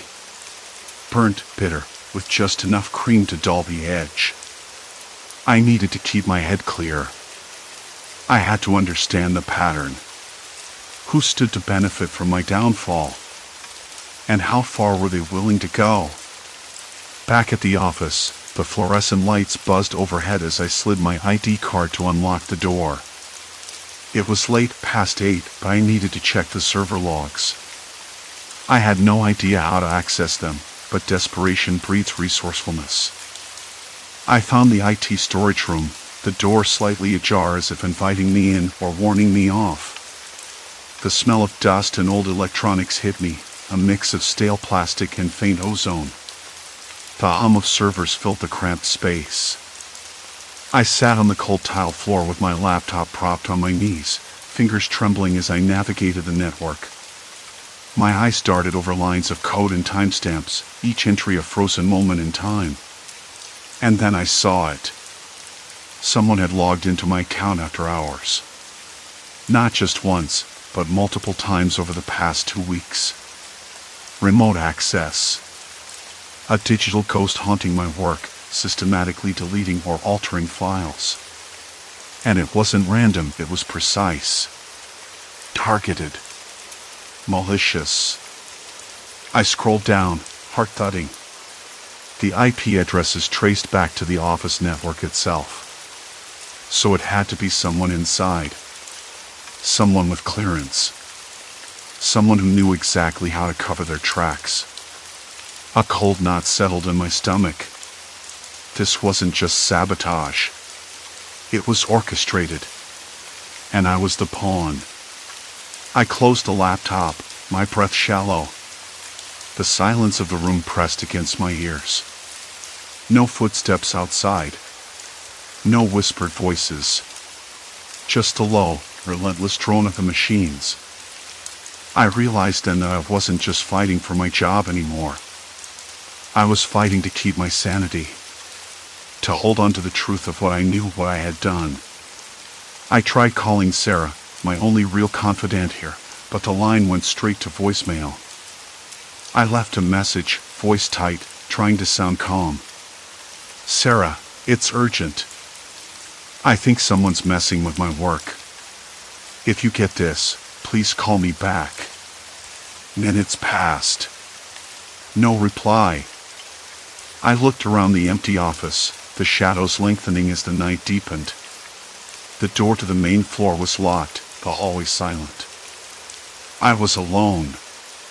Completely alone. And the thought was suffocating. I had to be careful.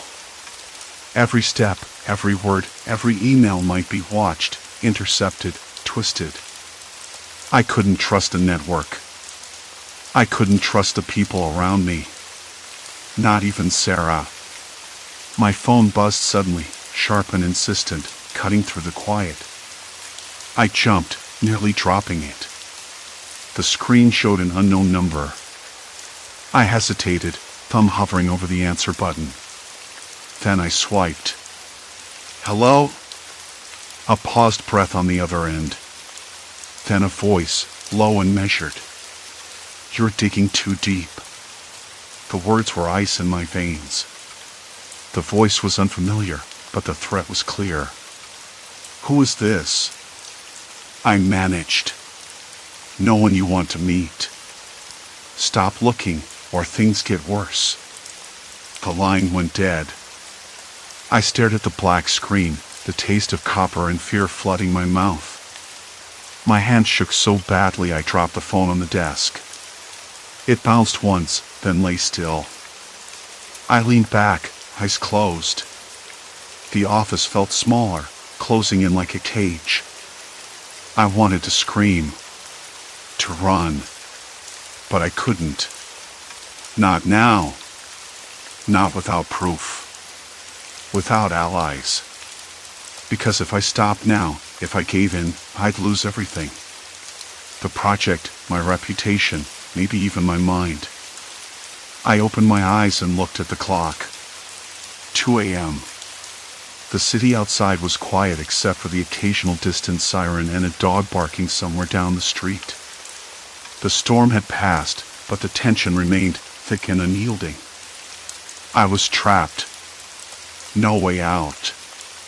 No safe place left. And if I wanted to survive this, I would have to go deeper into the darkness than I ever imagined. The point of no return had arrived.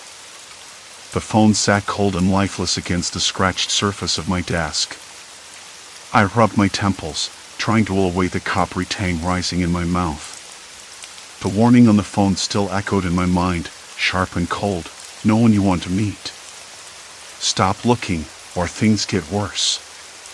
The voice was familiar, but cloaked in shadows. I couldn't place it, not yet.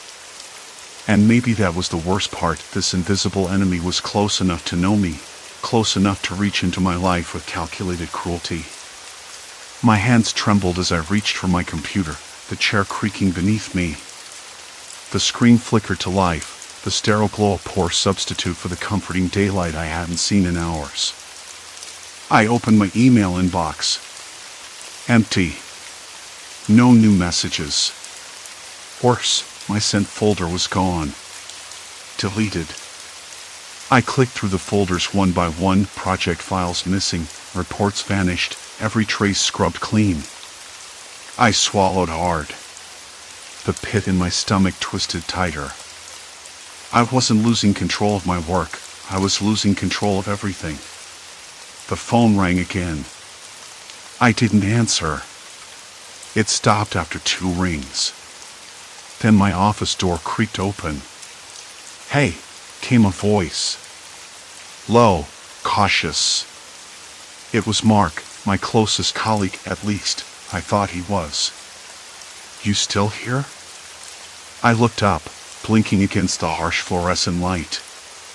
His face was pale, strained, like he hadn't slept either. "Yeah," I said, voice rough.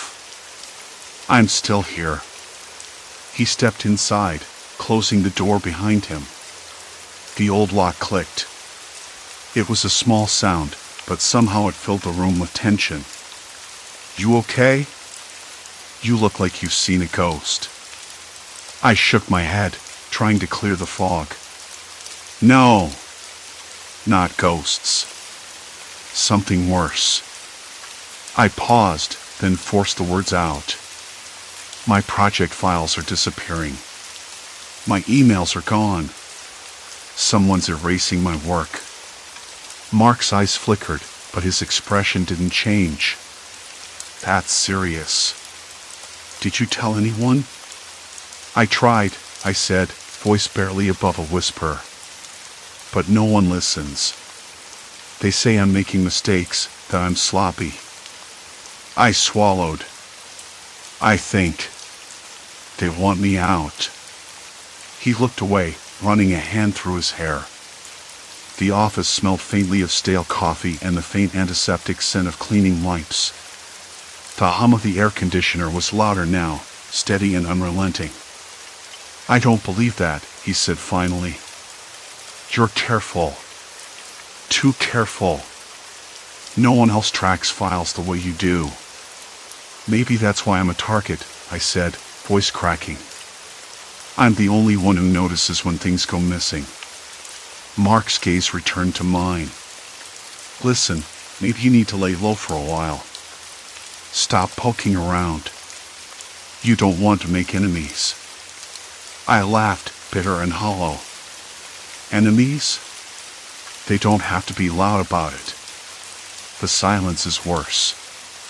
I looked down at my trembling hands. "I can't stop now. Not with the deadline looming." He sighed, stepping closer. "You're pushing yourself too hard. It's not healthy."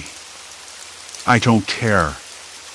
Suddenly, the office phone rang again, shrill, insistent. I jumped, heart thudding. Mark glanced at it, then back at me. "Go ahead," he said. I picked it up, voice steady despite the dread tightening in my chest. "Hello?" Silence. Then a click. The line went dead. Mark frowned. "That's odd." "It's not just odd," I said. "It's a warning." He shook his head. "You need to talk to someone. HR, maybe." I scoffed. HR? They just write me off as paranoid.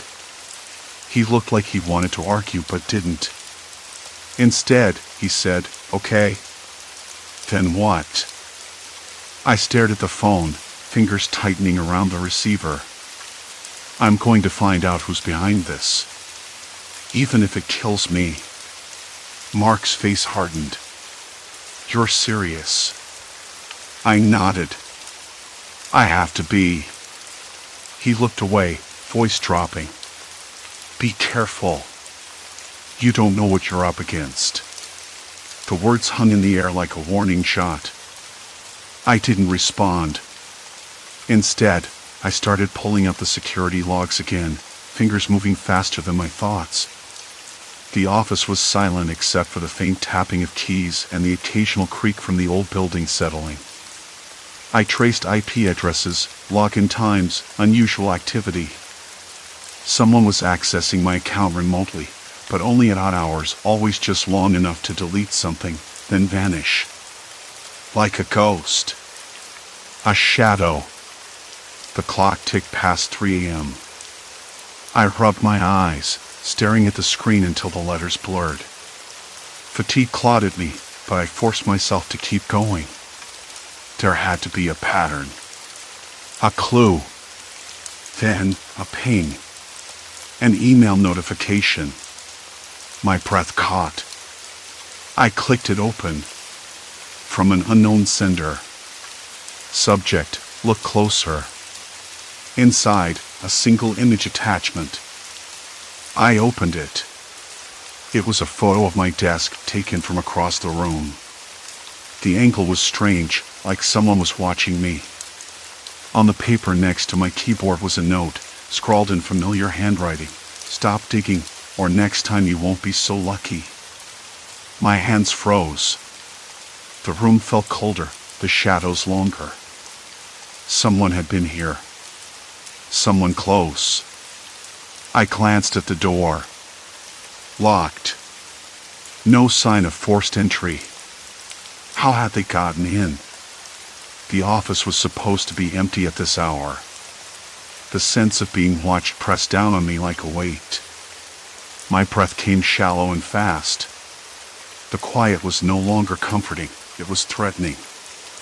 I closed the laptop, stood up, and paced the cramped room.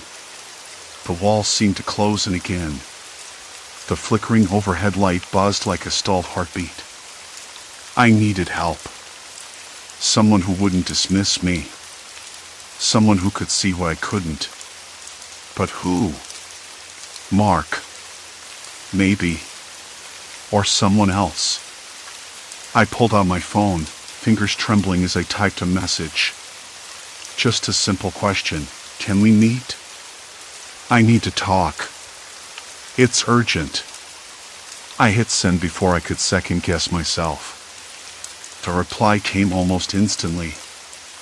Where? I typed back, the cafe on 5th. In an hour. I hesitated, then closed the phone. The office was no longer a refuge. It was a trap. Outside, the city was waking. The first weak light of dawn seeped through the blinds, pale and unforgiving. I had crossed the point of no return. And now, there was no turning back. The cafe smelled like old wood and burnt coffee, the kind of place where the barista's clatter barely reached the worn vinyl booths. I stared down at my phone again. No new messages. Maybe I'd imagined the urgency, the desperation. After all, how could I be sure what I'd seen was real? The missing files, the vanishing emails, it all felt like a cruel prank or some weird glitch. But the gnawing in my gut said otherwise. Someone had been erasing my work, dismantling me piece by piece, and the silence from Mark or anyone else felt like abandonment. I took a sip of coffee. Bitter, sharp. It left a dry scrape on my tongue. The bitter taste matched the sour knot growing in my stomach. My eyes flicked back to the door, then to the window, catching a reflection that wasn't mine. Or was it? A flicker of doubt. I realized I had been holding my breath. I exhaled slowly. No one was coming. So I got up, paid the bill with shaky hands, and stepped out into the chill morning air. It was damp, the smell of wet asphalt rising around me. The city felt indifferent, uncaring.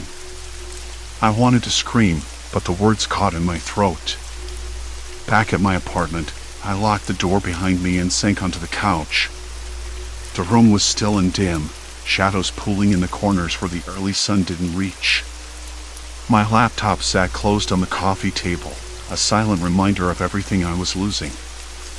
I wanted to open it, to see the files, to confirm they were gone. But fear stopped me, the fear that maybe, just maybe, I'd find nothing missing at all. That I was unraveling.